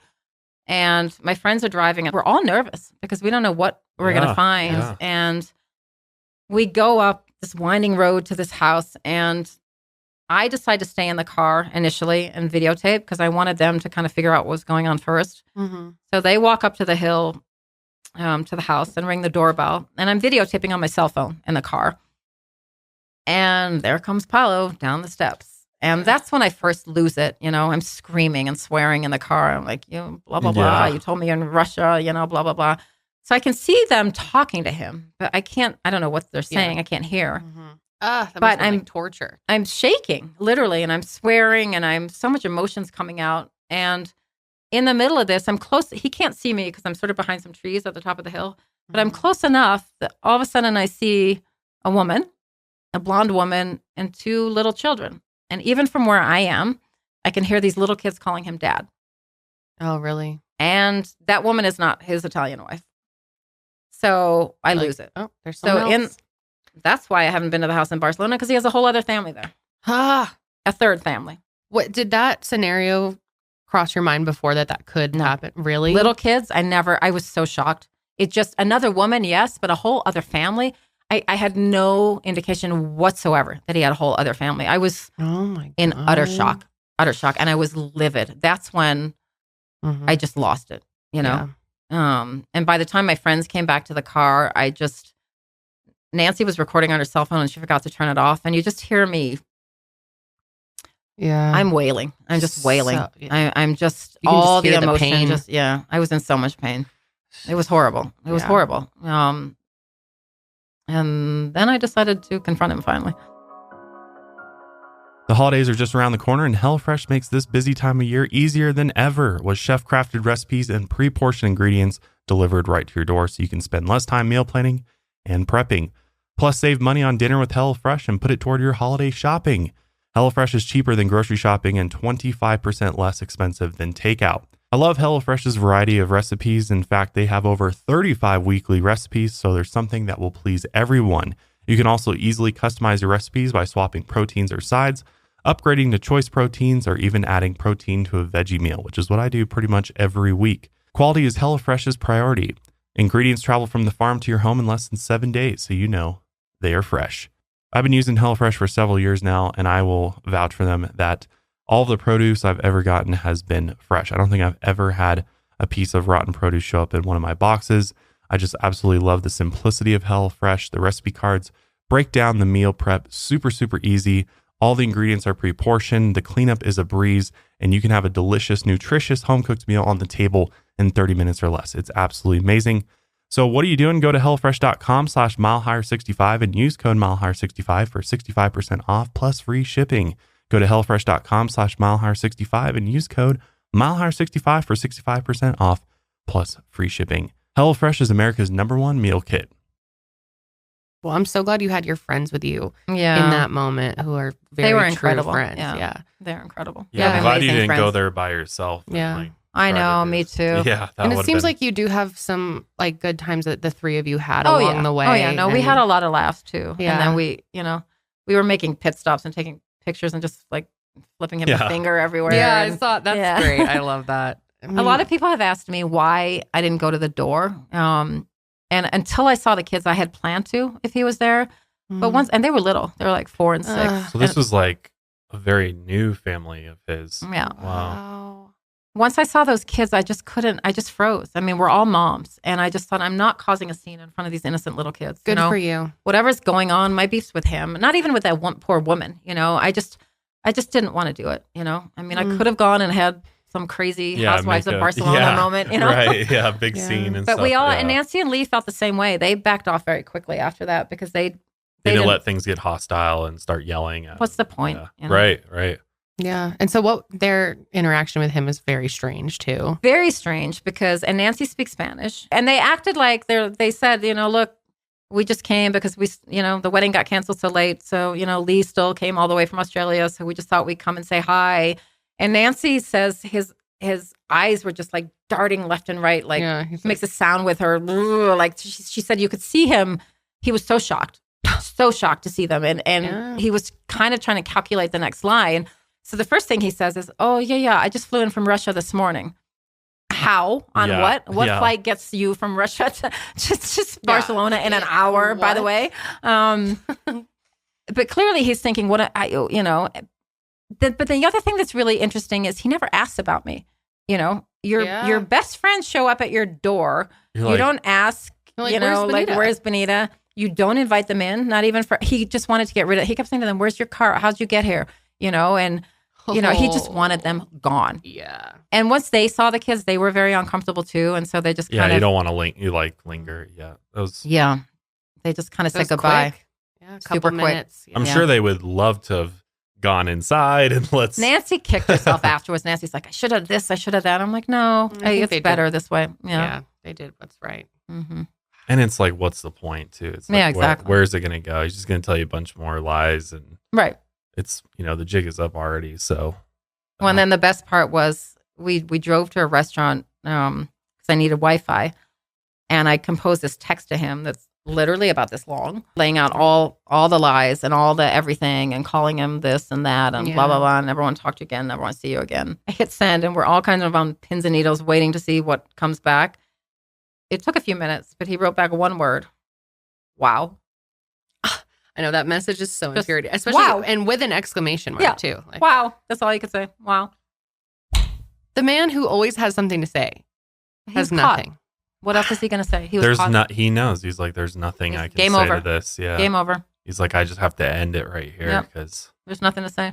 Oh my God, that's so infuriating. You must have just wanted to like punch a wall. I can't even be so angry. But for him, he's like, wow, all right, it's over. Yeah. Moving on. Yeah. But you're like, you just completely uprooted my entire life. And well, he vastly underestimated me, but yeah. But at that point, changed your life. I was devastated. I mean, heartbroken doesn't even begin to describe it. I mean, and I had been so amped up, I think, and in such adrenaline mode because I was investigating and I was, sort of in truth-seeking mode and I just wanted answers. And now I was crushed.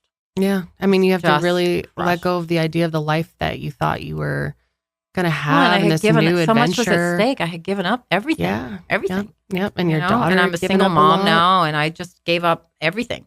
I got nothing, Yeah. And invested $50,000 into my own this money. wedding. I mean, because money was never his thing, but I did pay for the invitations. I paid for my dresses, and these were all things he was supposed to pay me back for. I had no reason to believe he wouldn't pay me back. He was always very generous, but now I'm also out this money. Ugh, it was so messed up. I'm surprised he didn't try to take from you more financially throughout this. And I guess maybe he just didn't need to. That was his motive. Yeah. It's just normally in these con stories, that's what you always hear.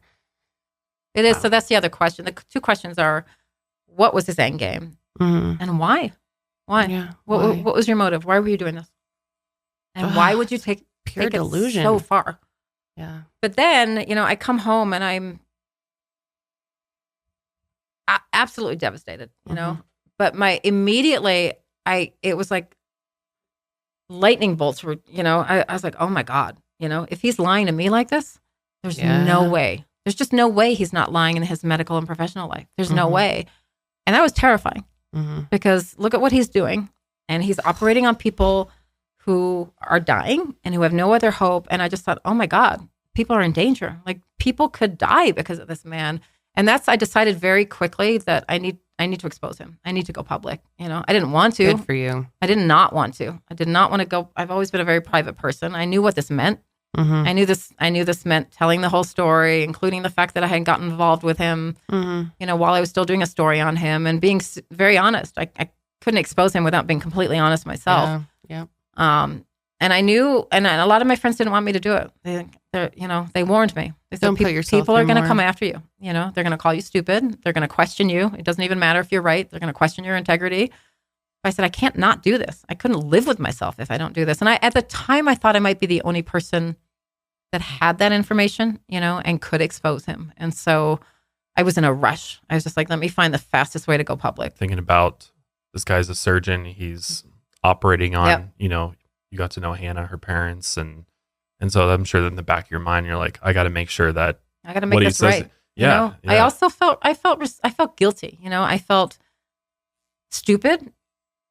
I thought, how did this happen to me? You know, how did this happen to me? Like, I'm smart, you know, and I know I'm smart, you know, and I'm a journalist. I'm not supposed to get duped. I just got duped. And not only that, but I convinced all these other people, my friends, my family, they're all along for the ride with me because I believed it. They believed it, you know, and how do I explain this to all of them, you know, and, you know, I felt terrible. And other people lost money, a lot of money. It's just hard to let somebody get away with that too. Like, how do you just move on and just let somebody? Because I mean, in a way, it's like he wins because he gets to just go on as with no consequences virtually. That's what he was hoping for. Yeah, I mean, that's what he was hoping for until, you know, Adam and NBC comes along. Everybody starts digging into his professional resume and starting to uncover that there's a lot of fallacies there as well. So I decided to go public and with an article in Vanity Fair. Because they said they could do it very quickly. I mean, we're talking July of 2015 when I find everything out. The article came out in January of 2016. And, you know, they did more investigating and they found it out even more than I had found out. You know, they found out that there were lies on his, you know, CV. He had lied about different things in his career. And so it was a very damning article, you know. Here's this world famous surgeon who's telling these absurd lies. And what was interesting about it, I didn't know that at the time, but the article came out, and then a week later in Sweden, this scathing documentary comes out, which exposes all his medical lies. Did you know about that prior? Oh, wow. So this producer in Sweden had been following Paolo for a year, unbeknownst to me, ostensibly to talk about the allegations and the scientific misconduct. So Paolo had let him follow him because Paolo thought he was going to do a positive story. In the course of doing the story, his name is Buse. He finds out that, okay, wait a minute, there's some really screwed up things going on here. So the documentary was shocking to watch. It's a 3-part documentary. It's horrifying. I mean, and it basically talked about the fact that he had not gotten any of the approvals he was supposed to get before doing this experimental procedure on people. He hadn't done animal experiments. When you do something like this, you do a radical, even if it's pioneering and groundbreaking and risky, which he never said it wasn't risky, but you still do experiments on animals beforehand. He blatantly lied. He told people he had done this thing with this plastic trachea in pigs. No one pig anywhere ever got a plastic trachea. There were no pigs. He didn't do the animal experiments. Completely skipped over that. There were some experiments on rats, but they didn't start until after he had already put some of them in humans. And guess what? All the rats died. Oh my God. So he's literally used people as human guinea pigs. Yeah. Okay. So completely that in itself is so appalling and egregious that there are no words for it. But not only that, he's blatantly lied to the world because He's been standing there at press conferences and in interviews, including interviews he did with, me and many other people, talking glowing terms about how this is working beautifully and the stem cells are integrating into the plastic trachea and this is a miracle. Meanwhile, behind the scenes, what's actually happening absolute horror. Is horror. These patients suffocated to death. This thing never could have worked. Had no hope of ever working. There's no evidence whatsoever that the stem cells ever did what he claimed they would do. So this thing rotted inside their throats. Oh my God. The families talk about the patients smelling because it was rotting inside their throats. And their body's like trying to eject it, right? Some of them suffocated to death on their own blood because this thing didn't work. I mean, it's like nightmarish, people. Ghoulish, awful.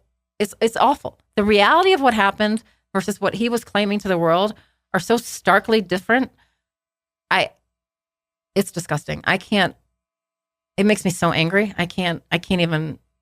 Did he talk about anything going bad ever with any of us? Never once was he like, I'm worried about this patient because he was always issues. Careful to say that this was risky and that he couldn't guarantee that people were going to live. Of course, But he hid behind and still continues to hide behind this argument that anytime you do something groundbreaking, people always die, which is true. It is so true. He'll point to lung transplants, heart transplants, whatever transplant. Always, when you're doing something new, some of the first patients die. And he uses that. That's what always happens. Pioneer. Well, that's true, except for two things. Number one, they got the approvals they were supposed to get. They did the experiments they were supposed to get.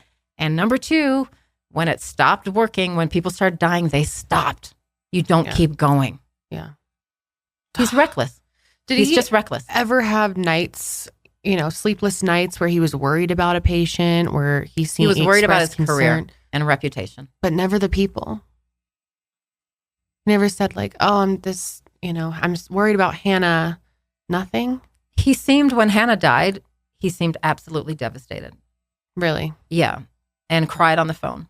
Do you think did he seem devastated about her? I thought so. Okay. I thought so. In hindsight, maybe he was devastated because he realized this was bad.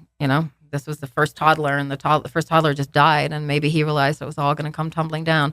I mean, this investigation that was going on at Karolinska had been going on for some time. And maybe 6 months into our relationship, things were happening. So he must have known. He must have known that things were going to implode or that there was a good chance that they were, and so I don't know, maybe this was some sort of desperate, fanciful sick attempt to hold on to maybe somehow. And I think about all the surprises, right? I don't even think those surprises were for me. I think, and there are videos where I'm just like, oh my God, and I'm absolutely adoring. And I think my adulation of him, it was all about feeding his ego, He loved the way I reacted to the surprises. So it was all about, I think, all about him. He's just like a puppet master. He like figures out a way to like manipulate everybody around him to serve that purpose for him. And the thing that to this day, I can almost not talk about without getting emotional though, is my daughter, Yeah. Think back. He saunters into our lives on his fake white horse right as her dad is dying from brain cancer. How do you do that to a child? And the whole time, you're talking about the school in Barcelona, the this, the that. You're sitting in front of a child and the whole thing is lies. And one day, you make this little girl start to fall in love with you and think that we're going to have this life. And the whole time it can never happen. It's one thing to do it to me, but a child? Oh, you must have just felt so angry. Like, it burns me up in a way I can't describe it. It makes me sure so angry. I mean, it hasn't been easy for me, but look, come on, one way or another, I'm going to be okay. Yeah. You're a father. How the hell do you do that to a child? It's unforgivable. It's absolutely unforgivable. Yeah. I mean, I've only been a mother for now 3 months, and I just cannot imagine how angry and disgusted you would feel thoroughly. I mean, how is she? How and did guilty. she? I also feel guilty because I brought him into her life. I can see how you would feel like that. You shouldn't, but yeah. It's almost sometimes feel like I brought a monster into our house, So how did you tell her? How did you kind of break the news to her? Right around the same time that I hired the investigator, I sat her down and I said, I have to tell you something. She didn't believe me at first. Oh, Mom, really? That can't be true. That can't be true. Because they had started clashing a little bit towards the end of our relationship. I think she was very young at the beginning and very vulnerable also. And I think he felt that he could easily manipulate her. But towards the end of our relationship, she was sort of starting to stand her ground against him. And so they had started sort of veering apart a little bit. And I think that helped, actually, Yeah. And now she's just, she's funny. She's very, very angry at him. And she always says that, she's like, Mom, if I ever run into him, I'm punching him, like she should. And I'll laugh. And she's like, yeah, but I'm not kidding, Yeah. And then her other favorite joke, which is her dark, twisted humor. She's like, yeah, I tell people my mom dated a serial killer. I'm like, oh, Jesus Christ. Yeah. But she's like, Mom, technically, like, kind of 3 people makes you a serial killer. And she's like, I'm Yeah. sorry. kind of true. Yeah. He put this artificial trachea into 8 patients. 7 of them are dead. The only one that's still alive had the thing taken out. Yeah. So did they have that taken out after seeing all of this come out? Or the one that's still alive had it taken out before because he was having problems with it. But all the others are dead. Do you know how he's doing now? I don't. He was in the Ukraine. We lost track of him. I think he's still alive, though. Well, hopefully he was able to. I don't know. I mean, how do you even feel that? If you look at this, does he have some liability in this, right? Like, is there? Well, so this is a very complicated case because how do you prove? A, it's an experimental surgery, and there was never any question that it was a risky surgery. And he never promised, right, to save anyone's life. He would tell people, I'm your only hope. I'm it. I'm the last door. He never outright said, I promise you that you're going to live. Yeah. And so it's very complicated legally because it's a gray area. How do you prove that he knew this thing wasn't going to work? And how do you prove that that's the thing that killed them, especially when patients are already sick? So, like he says, they have underlying health conditions, and that's although not all of them did, right. So they tried in Sweden one time to bring criminal charges against him for manslaughter, and then it kind of fell apart because of that. Because it was just there's no difficult evidence to prove that. Correct. But in Sweden, I mean, after all this became public, talk about a scandal. People, obviously he was fired, but people were fired. People on the Nobel Prize Committee were fired, stepped down in shame. It's a huge scandal in Sweden. They're a very proud country, and this is very embarrassing for them because they all, again, it's not just me who believed him, it's famous doctors, institutions, scientists, people who gave him research grants, people who invested money in him, so many people. He fooled so many people, and it's embarrassing, and it's such a big scandal in Sweden that they went back and revisited the case, and he finally was put on trial this year in April. They could only charge him in the connection with the deaths of the 3 patients that actually got the transplant done in Stockholm, in Sweden. Yeah. And so that's what the trial was for. And I went to the trial. It lasted for about a month. It was on charges of aggravated assault. And you were there the entire time? Yeah. Wow. Good for you. Yeah. And he kind of got off with a slap on the hand. They found him guilty in connection with the death of one patient, this Turkish girl. Her case is just it's horrible. It's so It's heartbreaking. horrible. He she butchered had that girl. 190 surgeries or something. Like 191 Yeah. surgeries. She went through so much She went before through she hell. died. Her life was a living hell, and she didn't need this damn thing, And they found him guilty in connection with her death, but because it's been so long. And because the law in Sweden is, quite frankly, a little bit weak, he basically got nothing. He didn't get any jail time. He doesn't even have to pay a fine. So the prosecution has appealed, which is good. So this isn't over yet. They've appealed, and there will be another trial. So we'll see. But he hasn't lost his medical license, right? He has not spent a single day behind bars. Yeah. And as far as we know, he still has a medical license. It's a little different in Europe. The way it's been explained to me is once you have a medical license, it's kind of up to each individual country. Whether they honor it allow, or not. yeah. Like, sure. for instance, he's never operating in Sweden again. I don't know what other countries, but if a country allows him to operate, yeah, he can operate. There's nothing stopping him. I mean, for his patient's sake, I hope they do a Google search before they let him operate on him. But yeah, he can still operate. That's what makes this so upsetting and so egregious. And that's, one of the reasons I went to the trial in May is because he needs to be held accountable. He's been walking around all this time, getting away with this, claiming he just wants to help people, and he was just doing this to help people, and he hasn't been held accountable. There have been no consequences. And it's wrong. There need to be consequences. And this isn't even about me anymore. This is about his patients. Yeah, you have a bigger mission now. Yeah, much bigger. I want justice for his patients. Yeah. And for the families of those patients. I mean, I sat in court in Sweden in April, and the very first person to get the artificial trachea, this Eritrean man who was living in Iceland, Andamariam Bayen, his wife came to court.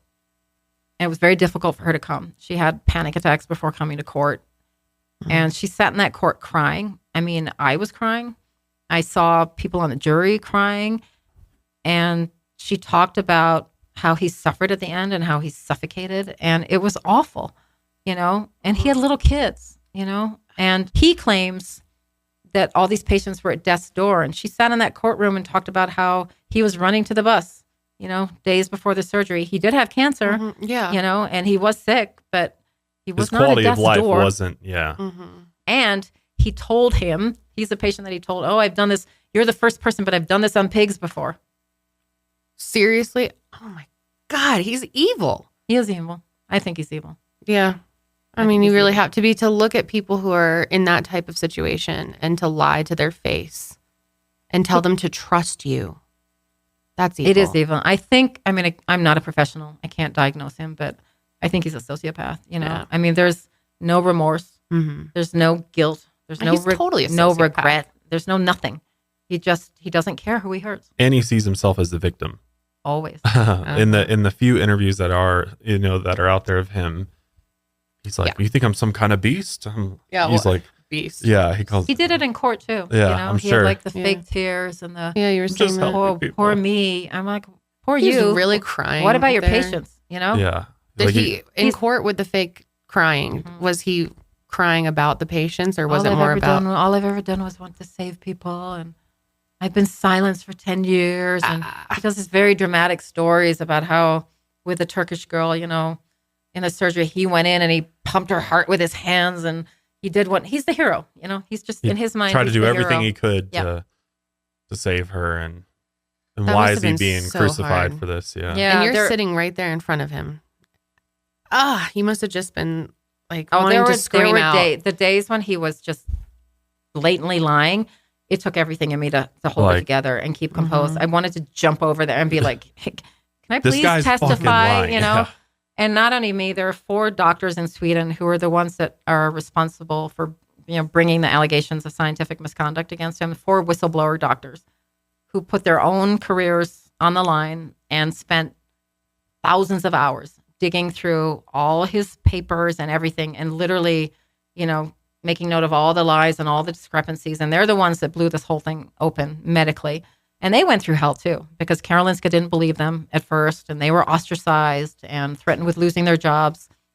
And 3 of them testified, and their testimony was damning. I'm sure. And then there was one day that we were sitting in court, and Buse, who did the documentary about him, me, who's obviously been very public and talking about this for 7 years, and did my own documentary about him.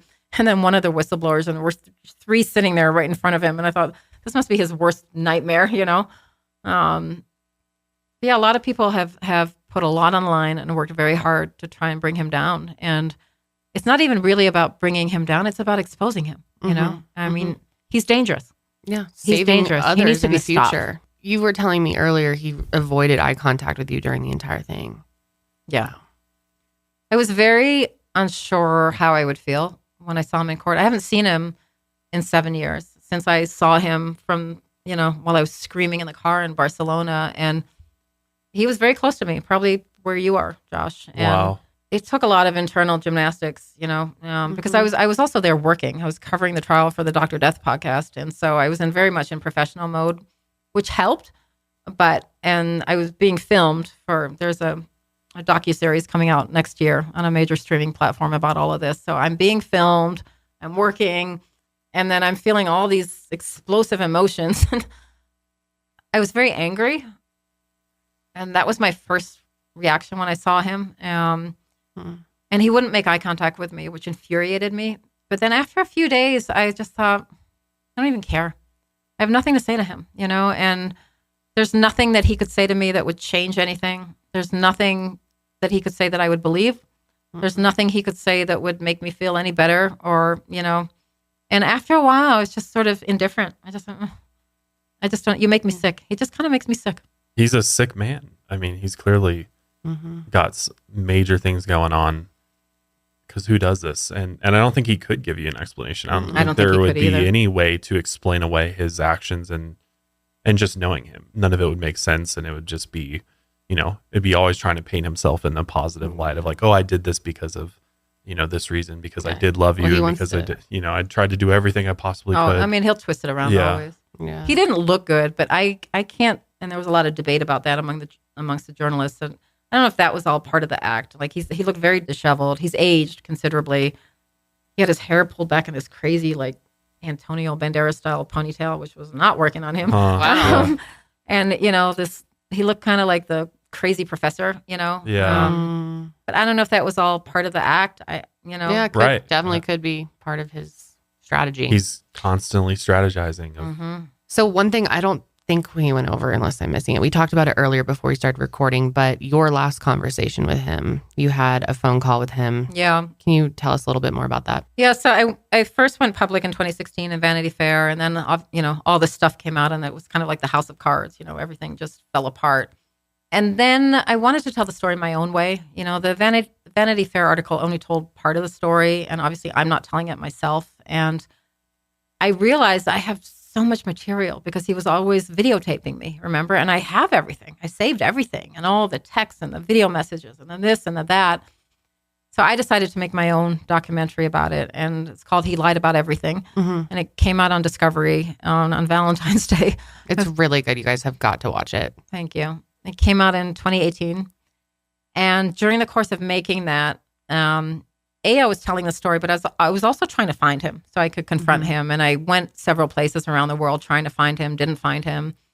Met with the families of some of his patients, which was devastating. And then finally, after not being able to find him, I tried to get him on the phone.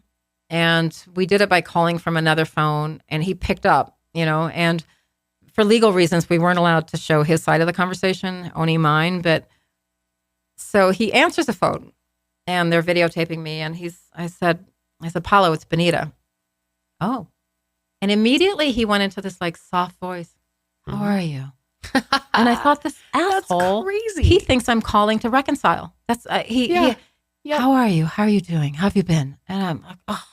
And I said, why did you lie to me? Why'd you lie about the wedding? Why'd you lie about this? Blah, blah, blah, blah, blah, blah. Sort of truncated version of the way I was screaming at him in the apartment. And he just got quiet and he's like, I'm sorry. But it was the most flat, insincere apology I've ever heard in my life. He didn't mean it. It was almost like in his head, he was like, okay, wait, I'm supposed to say I'm sorry. And then the conversation didn't last long because I had to tell him I was recording him, and then he hung up. But that was the last time I ever spoke to him. So was I'm sorry the last words he said to you? He said something else like, you've been through a lot or something like that. And that was it. Yeah. Hang up, done. No fault of myself, but no. Yeah. I didn't have anything to do with all of this you've been through, but that's just why. I know. It's just like, I wish we could like get into his head and like figure out like, He cares about himself, I wonder if he's watched anything that you've, I've always wondered that too. Sometimes I get these weird comments, like on TikTok and stuff, and I'm like, on these, those accounts that have no picture and like one friend or whatever they call, Yeah. Sometimes the comments have been so specific that I think it has to be him.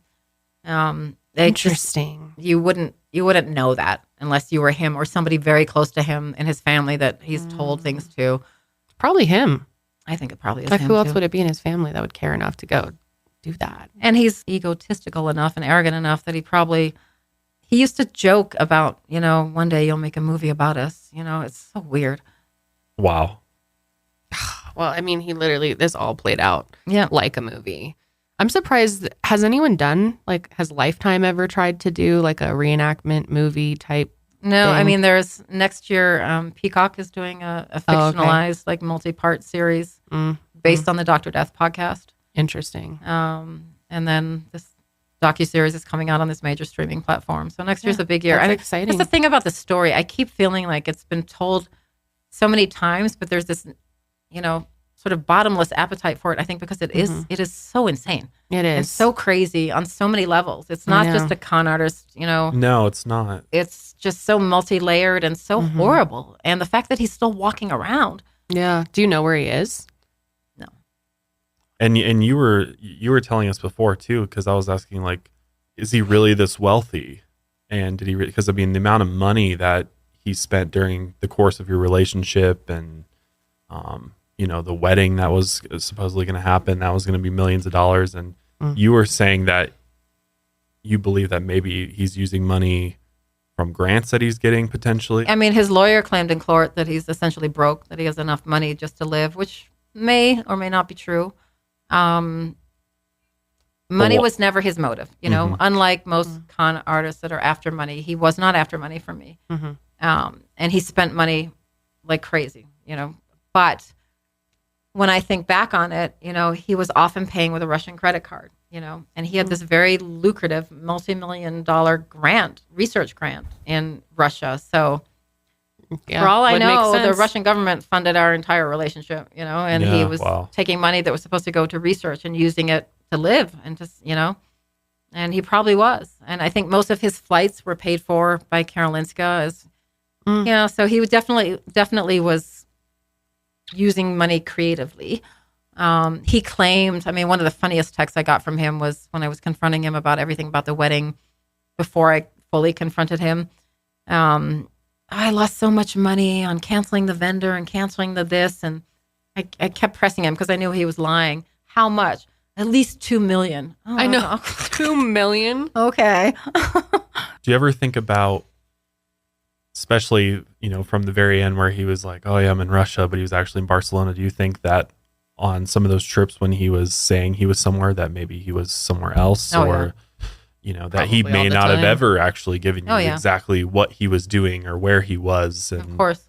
And do you think it's possible he had someone else like you out there? Look, there are at least, actually 4. There are at least 4 families. There's me and my daughter. There's the wife in Italy that he never divorced, although he now has divorced, or I guess she divorced him. And they had 2 apparently. kids. Yes, and they have 2 kids. And then there's the woman in Barcelona. I don't know if he ever married her or what the deal was there that he has 2 kids with. There's another woman who reached out to me after I went public, who also has a child with him. Wow. And I know this because I saw pictures of the child. She sent me all kinds of stuff. And the child was born right in the middle of our relationship. So that's 4 families right there. How many others he has, I have no idea. Do you think there could be more? Oh yeah. Wow. Definitely. How does he have time for all that? That's what's so crazy to me is like, how did he fit all this in? How do you keep it straight? I don't know. Like, and he never messed up. He never, he never faltered. None of this ever fazed him. No. He had all these phones, a Spanish phone, a Russian phone, a Swedish phone, and now I look back and I think he was probably sitting there on the Spanish phone because I don't speak any of these languages. He can just talking to another woman right in front of me, You have no idea. Yeah. But unfortunately, what he did to me and what he, the lying in his romantic life is the least of it, Yeah. It's what he did to his patients that's so appalling. And that's the reason I just can't stop talking about it. And I won't, I think he should be behind bars, and I just think it's awful that he isn't.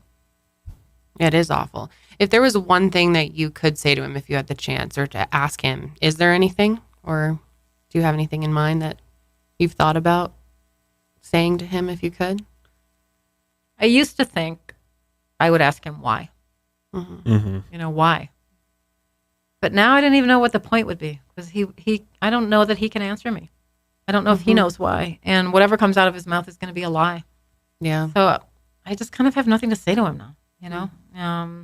I felt that way at one point during the trial. I started to really get back to that, like why? Why the hell did you do this? You know, why did you do this to me, to my daughter, to all of us, to any of us?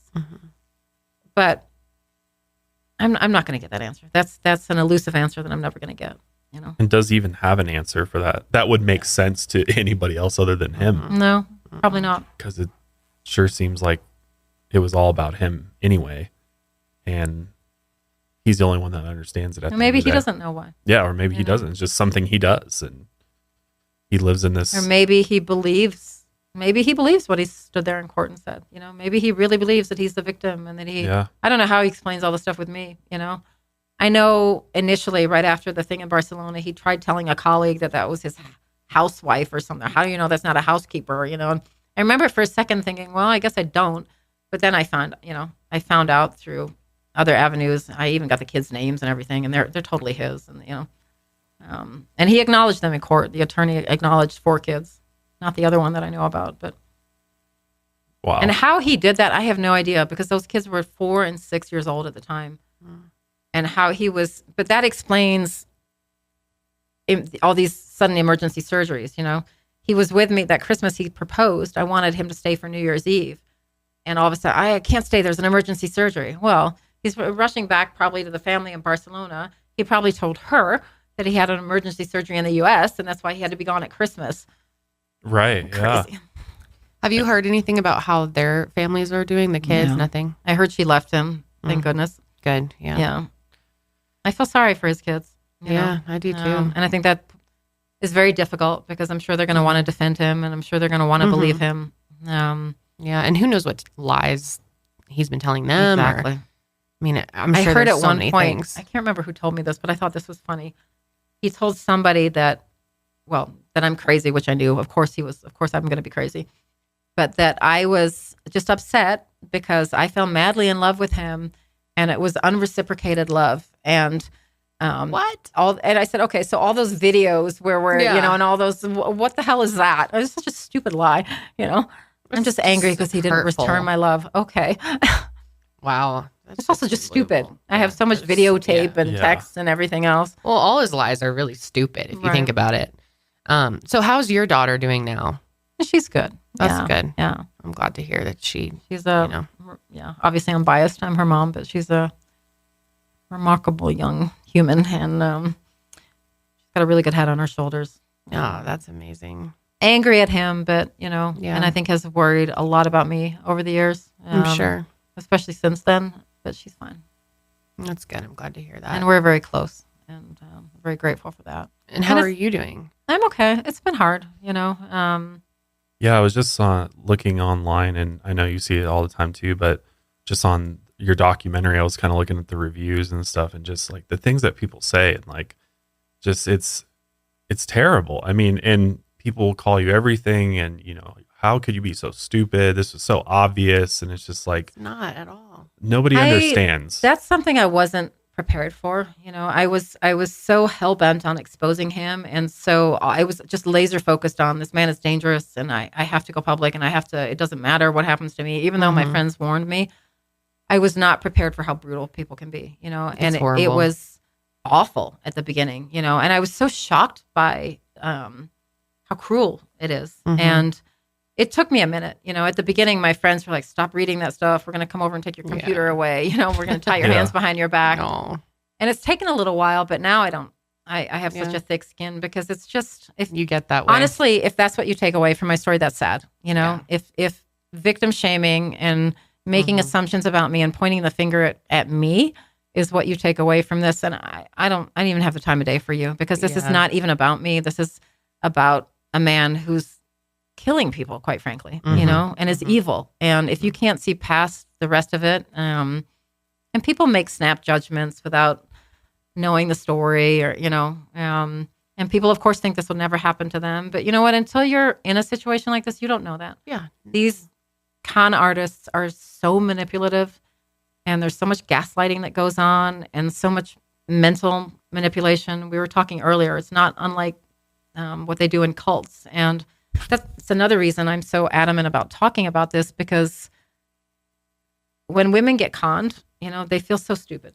They feel so embarrassed and so ashamed. And that's a lot of reasons women don't speak up about it, And the problem is, if we don't talk about it, this never stops. This perpetuates. They count on us not talking about it, and that allows them to keep getting away with it. And there are good reasons sometimes that people can't talk because of kids and, that kind of thing. But if we can talk about it, we need to. And we need to support each other, not be pointing the finger at each other and victim shaming. And that's not the point. They're not the bad guys. What is your crime as a woman who got conned? You fell in love with somebody. That's not a crime. No. And you wanted to believe the person you fell in love with. That's not a crime either. And it doesn't make you stupid. It makes you trusting. Yeah. Yeah. And, speaking out about this is just so vitally important in so many ways. But for so many other women out there who have been in a similar situation, maybe not as extreme as yours, to make them feel not so alone and that, this can happen to anyone. Yes, and spread awareness about it because, you really got to be on high alert with people. Watch out for these people. I think one of the most important lessons out of all of this is if you're vulnerable, when I look back when I met him, I was so vulnerable,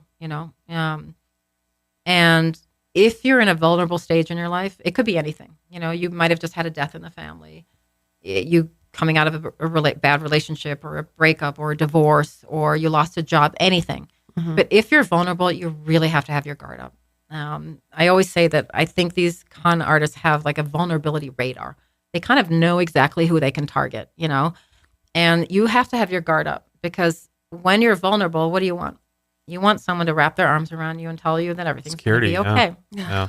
And they prey on that, not unlike any other criminal or like a serial killer. They know exactly who they can target. And so you have to kind of be hyper vigilant. Yeah. When you're vulnerable. It's a way to gain control too. Yeah. They see that vulnerability as a in to gain control over that person and then flip them and utilize them as a tool for what they want to do. Well, and the other thing is don't mistake kindness for weakness. And that's what they do. Just because you're a kind, empathetic, caring person. Very true. Does not mean that you're weak and you can be manipulated and lied to, but they think that. No, and you are very, very strong. I mean, to just snap into action after going through such a shock, I think it's just so admirable. And then taking this in your own hands for years and continuing to spread the story and being so open. And we're just so honored that you flew all the way out here to spend time with us. This has been so interesting to hear it all from you. It's really a story that has captivated me, since I heard about it. So getting to really talk to you about this has been amazing. Hard, people always call me brave, which is so humbling and so nice. And sometimes I'm like, being brave sucks. Yeah, it does. Totally. It does suck. And that's okay to say. It's hard. It's hard. And it's definitely taken a toll on me. And I think some of that is just sort of hitting me now. I'm so, my heart is so guarded and that's tough, because it's hard to get into a relationship again and to, and I want that, but I'm so wary and that makes me sad because I never wanted to give him that power. And I said that from the beginning that I'm a diehard romantic and I never wanted him to change that, but it's definitely affected me. Of course, you're only human. I mean, this would affect anybody. Yeah. But I think you've handled it remarkably well. Yes, everyone, please check out Benita. You can see her documentary. You can check her out on TikTok and Instagram. She has her podcast that I talked about earlier, Benita and the Baracas. It's awesome. There are only 5 episodes now, so definitely give that a listen. Also, BenitaAlexander.com, Facebook, Love Con Stories with Benita Alexander. And then TikTok and Instagram, you can find in the link, the link to all of this is Benita Alexander _official. There's some other Benita Alexander out there. I don't know who she is, but okay. Hate it when they take your handle. Take the official. The worst. Yeah. The worst. Well, this has been thank you such a so treat, much. really. Thank you for having me. I really appreciate it. You guys are great. Oh, thank you. Thank you. you. This was just like, I feel like I learned so much from our conversation and just, I really was like listening to you, trying to like put myself in your shoes and like really start. And I think that's what everybody out there needs to do is like, stop judging this from your own bias maybe and actually like try to put yourself in your shoes and think about how it'd feel. And like when you start hearing especially because it's so hard, because all the things that come out on the media aren't specific enough, that aren't enough evidence. Snippets of it's information. such snippets. And so people just take those snippets and they think that's all there is. But until you really dive into it and you start like hearing you talk about all the things that he would tell you, and I started feeling myself like falling for him in a weird way. Like that sounds weird, but just kind of like getting wrapped up in the fantasy. And like his face is in my head, and I'm just thinking like, I would probably fall for him too. Oh, I know I would. Like all my friends, male and straight, just gay, like male, female, they all said that. Like like he is just, and that's just what's so scary and so dangerous about him is the fact that he is just so charming, and so he's just got it all together. But now it sounds like he's starting to maybe fall apart, and I think so. Hopefully it's starting to crumble, and it will lead to him stopping what he's doing. Hopefully, I think even if he hasn't been fully held accountable and he's not behind bars, Paolo's the worst nightmare was that his reputation would be tanked. Right. That's so true. And he'd have this fall from grace, and that has happened. And so now in a way, this is his worst nightmare, and it is the worst thing that could happen to him. Oh, you can't Google him now.